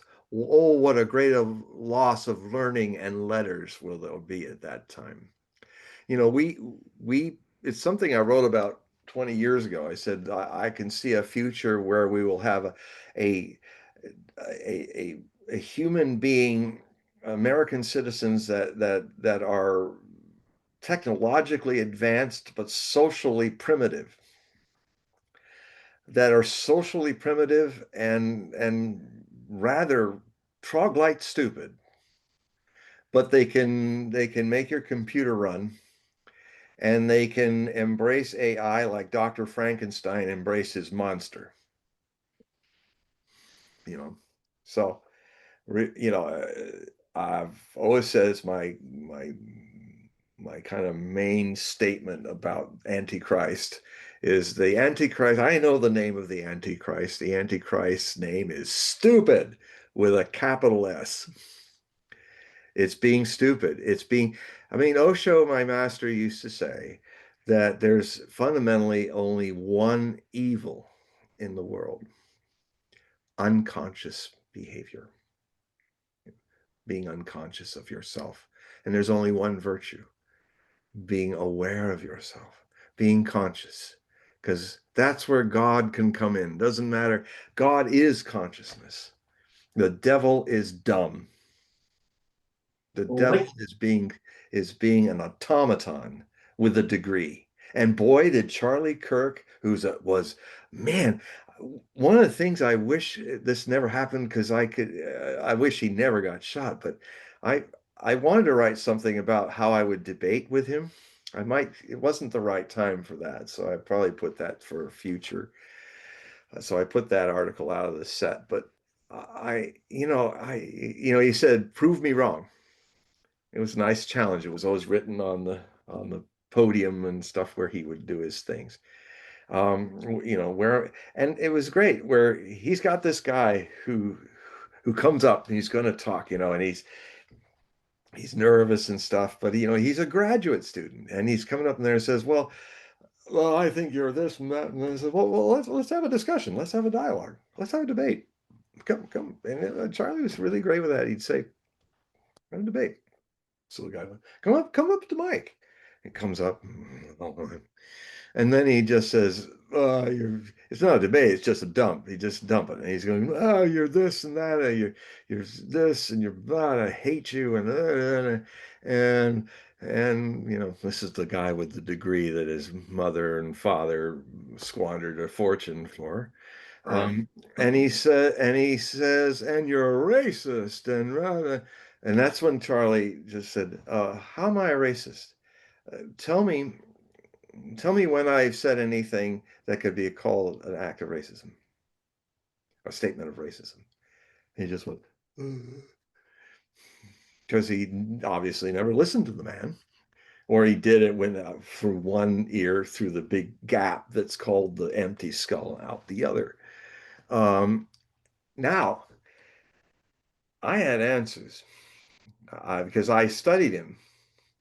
And I said, well, actually, I was got rather surprised. A couple of years back, you talked about, you did a couple things. You talked about how this is what I'd like. You were talking about the threat of Islamic extremism in our country.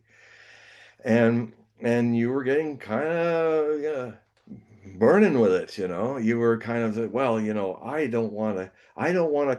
want a country where the streets are safe, where my family and I can thrive, where my kids can go to school and not be attacked by terrorists and this and that. And then he got more and more impassioned, more and more impassioned. And he says, and I don't want to hear any muezzins and minarets reciting Muslim prayers in my neighborhood. And he said that. And I said, that, Charlie, is a racist statement. Because you know why? Because actually, all the things that you listed that you wanted, conservative values, if you actually intermingled with Muslims like I did in India, you would find common ground with them. They also want safe schools. They also want their homes to be protected. They want exactly what you want. And frankly, I've lived in a country that has Hindu priests doing their calls, Muslim priests doing their five prayers. And frankly, uh, if it you can tolerate that just like people in Russia tolerate that. There is so much peace between the religions in the Russian Federation. And they've come a hard way. When Russia collapsed, the Soviet Union collapsed, there were the two Chechen wars, which were absolutely savage. But I mean, I watched those wars. I didn't see how that was going to end. I saw what happened at Beslan. I saw the footage where the terrorists from the Chechen terrorists came in and wired the whole place to blow it up with 400 kids in it.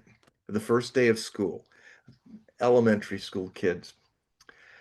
And they finally had to storm in and they tripped the wires and hundreds of people got killed. It was a terrible, and it was so hot that day that like the kids had most in their underwear and stuff. It was like too hot. And it was just awful to see, and the parents waiting and the cops not knowing what to do. And they kind of went blunt-ended in there. And there was this woman, a Chechen woman that was on this big platform that she had her feet on, and if she lifted her feet, the whole thing would blow up. And so, and then the kids are all around it. It's terrible. But then what Putin did, he finally got in touch with the leader, and he says, "We don't want this war to continue. It's destroying everything. Do you want it to continue?" He said, "No, I don't want it." Well, let's make the difficult steps out of this mess that we're both in. and bring peace back. And you know what? You go to Chechnya now, because Chechens don't have a big population. They're a small tribe. And so they were being decimated by the war. So they if they kept fighting, there wouldn't be any Chechens anymore. And so, and their culture, it was rich, would be gone. You go to Grozny now, which was absolutely devastating, even worse than Stalingrad. You see a beautiful city risen out of it. Beautiful city. And now I never imagined this kind of turn. Well, I hope this kind of turn can happen in all the things we've been talking about. This kind of full circle where it comes back, where you can't imagine it will come back, like constitutional literacy and all that. Um, it it's just like with South Africa. It's the same with the Chechen wars. It's like it looked like how can that ever end without one race being completely annihilated and everybody? Um, it it worked out. And now, if you want to find, now the Chechens are proud to be an autonomous nation within the Federation of the Russian Federation. They even are some of the best fighters in Ukraine. Ludnov, the general there, and stuff. They are proud to be Russian. They see Russia as like we see America. And you will find in Kazan, you will find in Moscow many mosques. You will find that the religions work can live together. There are Buddhists. You know, there's 140 ethnic groups living in the Russian Federation, and there are all the major religions. And they're not having riots now. They've worked that all out. They have respect for each other, and let people be, as they are and as they go. Um, that's what I hope will happen with people who identify themselves as being blue or meanies or rednecks or something, I hope that will happen. We may have to go through a purging. I hope not. Uh, all my career as a forecaster, I've never wanted any of my darker visions to have happen. They usually do, but I'm always hopeful that that will not happen. That's why I talk about them. I'm not trying to do this to scare people, but I am trying to tell you there's a fire and you got to put it out. And if you just want to deny the fire's there, you will be burned. Don't make me right. Let me just add in before we tell the audience to go to your website, and we'll talk about the periodicals and the readings. But back in 2022, I did a video.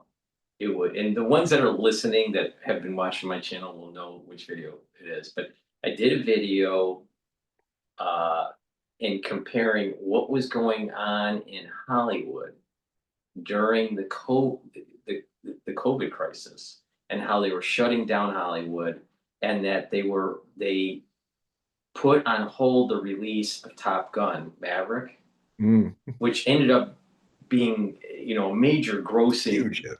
Right, because back in the 80s, and I'm a child of the 80s, well, I was born in the 70s, but I was raised in basically, Yeah. my formative years were really the 80s. But that Top Gun was huge. It was a huge. Oh, yeah. Right? So when I used to watch it in the commune. when I knew that they were going to release Top Gun 2.0, I knew that it was going to be $1 billion film. Yeah. And then they were in post production when COVID happened. Yeah. Well, fortunately, they got that far. That's good. Right. So they held off, and when Hollywood decided to do the release, I made a statement that said you have a lot of individuals using data, consumer data, to determine if they should release a film of that magnitude. That is a signal that we are getting out of the COVID era. even though it had nothing to do with Yeah, yeah. pathology or, But it had spread something to do with, of a pathogen or anything. It was just the economics of Hollywood. but it Data also point. was catching the zeitgeist Right, when the right. geist has changed. And the whole thing about Maverick is he's a rebel. He's free. He's unorthodox. He's in a command structure, and the structure can't stand the way he's the Maverick. They let him do it. That's why it's great to have Ed Harris play the wizened old admiral and all of that too. But what is interesting is that, okay, I do this But video. we were being freed of this farce called the shutdown. Right. So I did this video in 2022 about this is a data point that's hinting that we're getting closer, that we're getting out of this COVID, the COVID era. All right. Now, fast forward. Now you got to remember, we thought that we didn't know if Trump was coming back in 2024. It was, I mean, he was getting a lot of lawfare and all this stuff. Uh, Who knew? All right. Another symptom of civil war But coming. yes, it was yesterday. I think it was yesterday. Was the 250th anniversary of the Navy? Maybe it was today. But either way, it was either today or yesterday. And he's in a helicopter. He's landing on an air. I think it was an aircraft carrier, and it was to the soundtrack to Top Gun. so, Climb into so the danger zone. all right, and in that film, the point I'm making is that these are connected. That film represented, well, it was a human heading that was a pilot transitioning from a human pilot to AI piloting, Yeah. and it was Iran, and it was about a nuclear facility that they were going to bomb and all this. So there was this hints of in Hollywood or in art Yeah. that hint to what's going to happen in the future or maybe in the Well, near. the arts are always prophetic. Yeah, Even when they're not trying to be. when I heard that, when I saw the video of him in the helicopter, they were playing Top Gun. I immediately thought of 2022 and Yeah, how and did you notice? Hollywood was hinting. It was a Yeah. data point that there was going to be a change. I like the term that used, the zeitgeist. The zeitgeist was the understanding, getting a pulse of that zeitgeist gave you um, some a level of understanding where the society is going to be going in the near Well, future. well, and some of it's manipulated. I mean, this multi-million-dollar dragging hundreds of generals from their posts to sit and watch Pete Hegseth flex his muscles as the Secretary of War, and talk about their fat bodiness, and him and Trump both in their and the generals did not applaud Trump at all and all of that. Even he said, "Well, you're not even going to laugh." Huh? And did you notice the big American flag? Uh, Very Hollywood. It's the flag Very was a Patton-esque. It reminded me of Patton. well, it is the patent flag where he comes up and ba, ba, ba, ba, ba, ba, ba, ba, ba, ba, ba, ba, and he does the whole pep talk. I mean, it's ironic because I've even considered the possibility during the assassination attempt at Butler, PA. I actually wrote some interesting articles about that to bring up the reincarnation possibility because he kind of thinks that he was Patton. People think he's Patton. It's uncanny how I had photos to show how there's a lot of similarities. There is even though it's not a 9 month difference between his death, Patton's death, and Trump's birth in 1945, 46, I'm sorry, 14th of June. Um, there's debate even in reincarnation that, you don't, until the body's more form than just a little bit, that the soul may not actually come in to the body until later, when it's really a fetus, not just looking like a turtle or a fish or some with black dots or something In like that. Judaic thought, you do not mourn the death of a child until after the third year. Yeah, the The- third stage.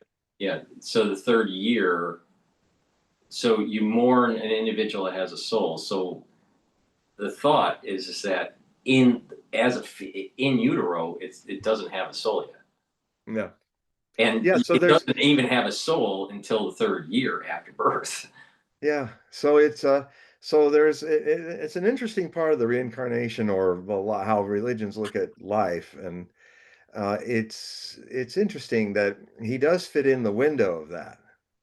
And just Um, we and do. so it could be possible. Well, you know, I Patton was an amazing movie. It was one of Osho's favorite films. He is one of the only time that Osho asked everybody in the commune to watch a film because he really wanted to share. He thought it was really great. It was um, one that's changed my life. It was the Orson Welles, Nostradamus, the man who saw tomorrow. He was really into that, so I went in and saw it, and that kind of rekindled my whole work again with Nostradamus, which the rest is history. That would have been back in 1983, and the other was Patton. He really liked the film Patton. It is a great film, but I gotta say, I think this is my opinion. Probably a lot of people are going to be upset with me for saying this, but I can understand why the German general staff saw him as a bigger threat than most of the other people because he thought and acted like a panzer general, you know, or he thought and acted like some of the Soviet tank army commanders. In fact, the guy in the famous scene where he says they're going to have the interpreters talking to, he's got the Russian general there, and Patton is there, and he's being very cold, and he's making sure all of his staff, like somebody comes up and offers him something, and he takes it, and then Patton just looks at him, smoldering, and everybody's looking at him because he doesn't like Russians. And so the scene is that the man goes, well, hey, um, the general here would like to toast to you for our mutual victory. And he says, and Patton said, you tell your general this, every word. I will not drink a toast with him or any other Russian SOB. I said the full thing. I won't say it out loud. And he said, well, I can't say that. Say it, every word. And so he goes, and then the guy's looking innocently, and then the face changes because that's a sukumsin. And he goes, что это sukumsin? And he goes, well, he thinks, my general says that he thinks you're a SOB too. And Patton, grim face, suddenly breaks into a smile. He says, yeah, I can drink to that.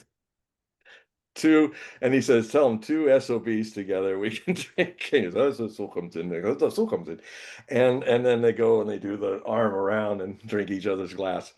Now, I thought, now this is a real general, this Soviet general. So after years, I said, he was a tank guy too, apparently. And I read about him. Patton's military career is like this. And his career, that Russian, is this.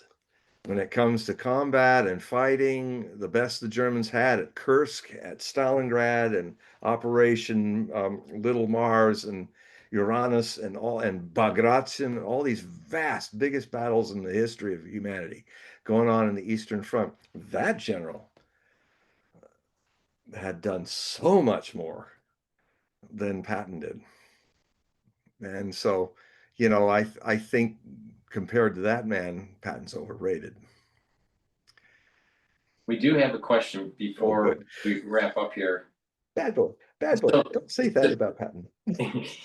um, this individual, I'm going to read this. I wanted to hear John Hogue's take on the flower of life in its holographic nature. What does he think about this?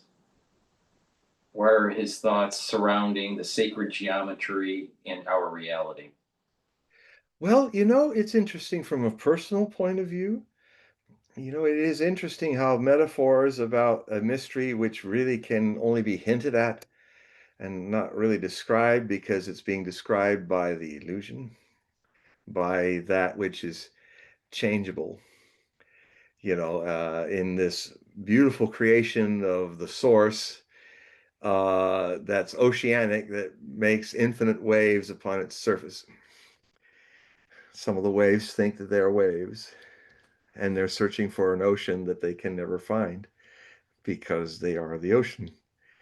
And you'll notice that in even when you look at the pictures of the lotus expanding over Buddha's head or a Hindu saint's head, it's going lotus petals after lotus petals after lotus petals, lotus petals. If you've ever had a moment, an unguarded moment where you get a glimpse of what you've forgotten, what you came here as, what you still are, you cannot be otherwise. Um, I can see where the metaphors have tried to express the movement of something that does not move, the expansion of something that is not there at all. And it does this perfectly. And I can see why the geometry, the hint of what's going on, can take on the metaphor of flowering. They even said it. A Buddha has flowered. A mystic has flowered. Saint Francis flowered. Bar Shem Tov flowered.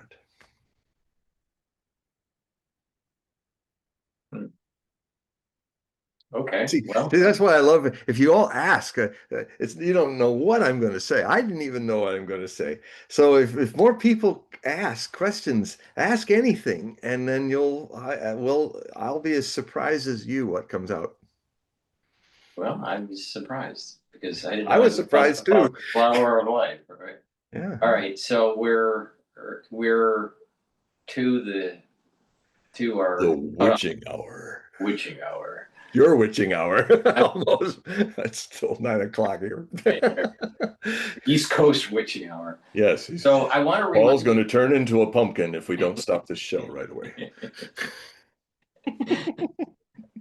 so the audience in the description there's a link. Just click the link and that will take you to John's website and you can sign up for his periodical and you can sign up for a reading. So I'm going to have John explaining the periodicals and the readings for the individuals that don't know, but please click that link and help support the work that John does. Yeah, that link will link you to my free sample website for my free samples of articles and also excerpts of articles. And that's hoagprophecy.com. And you will, you will, I'm different when I'm writing. I'm a little more freestyle, but I have a whole other voice. It's playful too, but it's literate and all the names are there, the things that I can't remember when I'm speaking off the cuff, um, are all there. And it goes a lot deeper. So if you can take this memory of me in glorious 2 dimensions, and if you can hear my voice in the writing, it's kind of a whole deeper level of doing what I do, reading the world. And if you think the things that I've said are unusual or surprising, it's even more so when you read them in the Hogue Prophecy Report, which comes out roughly every month or 2 months, depends. Sometimes they get really big. The last one was over 60,000 words and 8 articles, but it was a lot to say this summer. I started writing it in May and ended it in early August. This one's a lot shorter. that I'm doing, and it hopefully they'll come out more frequently too. But these I send them on an email. You basically, if you go to my HogueProphecy.com, you will see one article or one and a half articles free, and then you will get excerpts. And then there's also a link with a green eye that's looking up with a whole bunch of forests in its pupil. And then you click on that, you can get for $60, for $5 a month, you get a full year of Hogue Prophecy reports. And there's another section at the end of the free part where it gives you more options, not just the 12 months, but you can also sign up for an automatic payment and just do $5 a month or more, if you feel to do more. Same with the $60. If you feel to give a little more, it helps as well. But 60 is also great if more of you read me. And what will happen is I'll see in my PayPal stuff, I will see your payment, and I'll see the email that you send. And sometimes I give instructions on, if you want to get one of the free, like right now I have a thing where if you subscribe now, you're going to get my last set of articles free, which was quite epic. And so you what will happen is I will attach a PDF file with a fully illustrated Hogue Prophecy report to your email in return once you get it done. And then once you're there, you will be receiving them by email. This is the way that I keep my First Amendment rights unsullied by what some of these platforms do. Because you're going to hear things that are controversial, unusual, uh, really different takes on things. And so that's why I send it as an email. And also on the email, after you see the table, the main first marquee picture, and then you see the table of contents, um, you're going to see a third page, which I try to put in as big as print as I can. And because I send you an Adobe file. So if it's a link to get a free app to get Adobe Liquid. And then you can read my articles on a cell phone, and it's perfect to read. It's easy to read. It's not little chicken feed, which you're trying to move yourself around. And so if you get on, don't miss it, because I know some of my readers have been doing this for years. They scroll over that and then they go, "What? It's just getting so small. How can I work?" And I said, "Well, 2 years ago, just look underneath the table of contents. There it is saying, stop looking at a dinky cell phone thing. Here, get the liquid, and it's free, and it works. It's wonderful." So so yeah, these that's really important thing. The other two is if you want to just be in a free situation, I have if you go to the contact button on my HogueProphecy.com, you can get onto my free Hogue Prophecy Bulletin, which is where I tell people when I'm on TV or or I announce when my articles are out, and then you can either get them at 12. You can read it tells you where that I got stuff up for you to read free. And hopefully, if you can help, you will subscribe and do those two options, plus another option that a lot of my people do who read me. They do it month to month. They just look and they go, "Okay, here, I'll give you $5, $10 for that one." And it's just a one-time thing, but they get the articles. So there's three options. And in this world, and we're alternative media. Paul and I and so many other people we are not mainstream media where we got billionaires paying us huge sums of money. Now they're well paid, but they're poor in what they deliver to you. They are not left, right, or center. If it's mainstream media, they are not telling you what's going on. They're hauling in a lot of dough to um, and not doing their jobs because they're not allowed to. Now, there's a lot of people that used to be in that media. I used to be in that media. A lot of good people we're now freelance. We're now on our own. We survive through the charity of your ability to support us in any way you can, anything you have a yes for. And so we are completely publicly funded. I am completely publicly funded. And we are rich in what we can share to you, but we're always needing more people to help us finance these things because it takes money to do these things. Not as much money as they waste on Fox and CNN and CBS and all those, and UBS and CBS and NBS, NBC.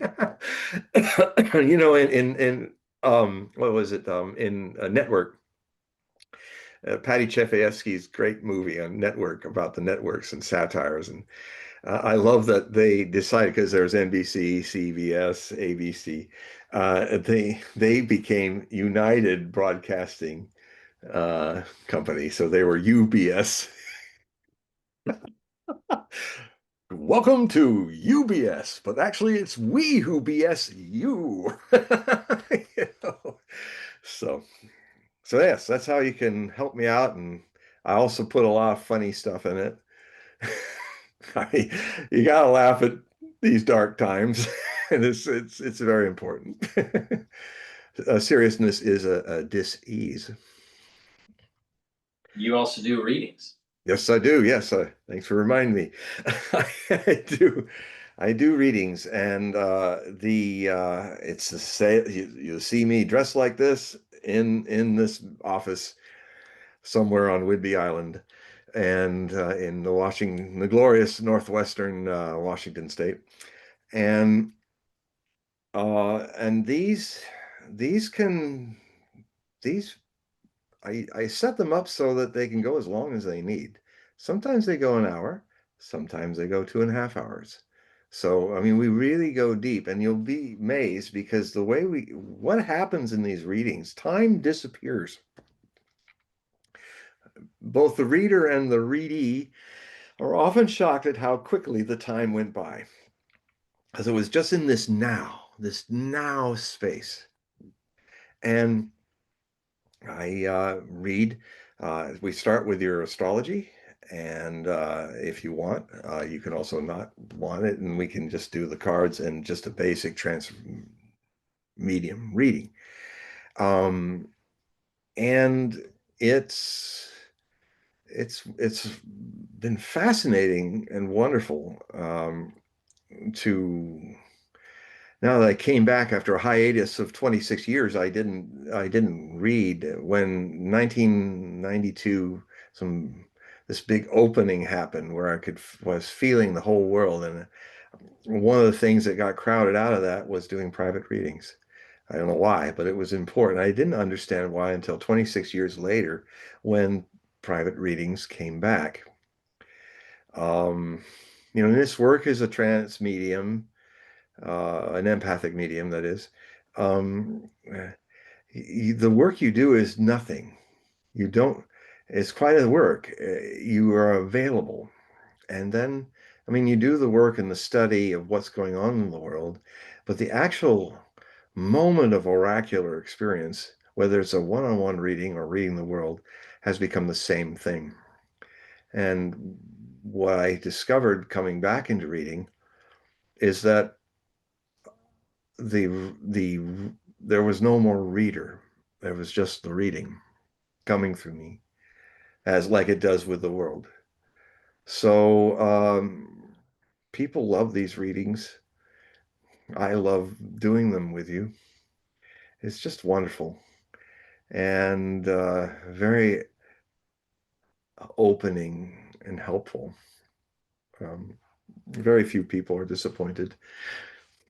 We're all surprised where we go, but in these mysteries, in these readings. So if you want a reading, you go to hogueprophecy.com, and at the very top, you'll see a little paragraph. There's in red line saying, Hogue readings. Get a Hogue reading.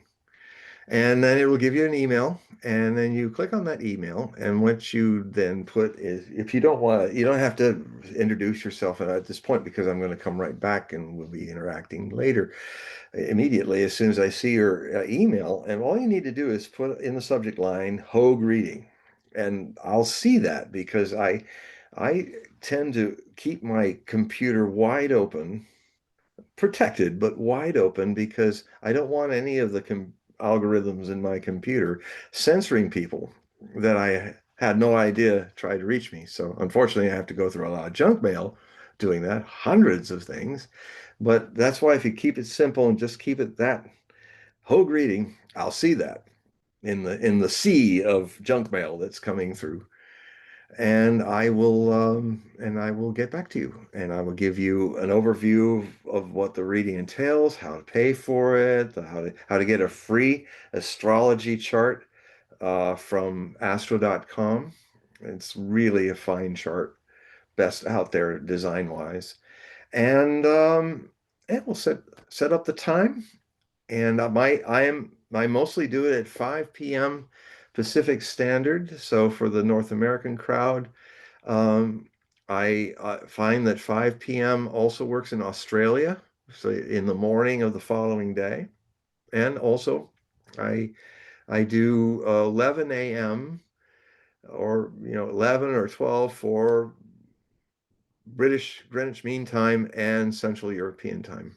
But I can also, if you're out like someone was once, out in the middle of the Pacific in some desert island chain, I'll make arrangements so that that can work too. Because I read people all over the world. All right. Well, individuals, please click that link. It's in the description box, and that'll take you to John's website. Thank You know you. what? You know what an individual is? It's an undivide you all.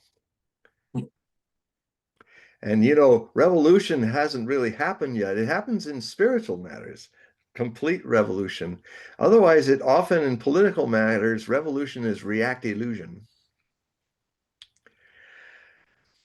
So Thank we you. have to just change that and Okay. undivide you all. Well, I'm gonna turn into a pumpkin here. So Yes, he is. He's already getting orange, a little bit orange. I don't know. an orange If, man. if I were getting orange, it'd be gout in my toe. But You know what's amazing? With every time I bump into someone in New York, because it's such a liberal town, is yeah, everything that Trump does is bad. Orange man bad syndrome orange bad man syndrome. is everywhere. It's sad. It's really sad. It is, and that's how the Civil War goes. Yeah, if you're walking down a street in La Rochelle in Nostradamus time, when the whole city was Huguenot, they could say nothing good about Catholicism or or that. So it rhymes, Mhm. and vice versa in Paris, which was Catholic. All right, so audience, please make sure you click that link. Go to John's website, get those periodicals, and sign up for a reading. So, yep, click, click, click. But thank you everybody for participating in the chat and asking your questions. We greatly appreciate it. Remember, we do this approximately every 2 weeks. Please make sure that you join our next show and ask questions. You can ask Yes. questions through typing them in the chat, and you can just ask for the mic in X spaces, and you can ask live. So there's different modalities that you can use to ask questions. So thank you for joining, everybody. We're going to sign off. So John, if you can say goodbye to everybody. Goodbye to everybody. Okay. Thank you, everybody, for watching, and we will see you in about 2 weeks.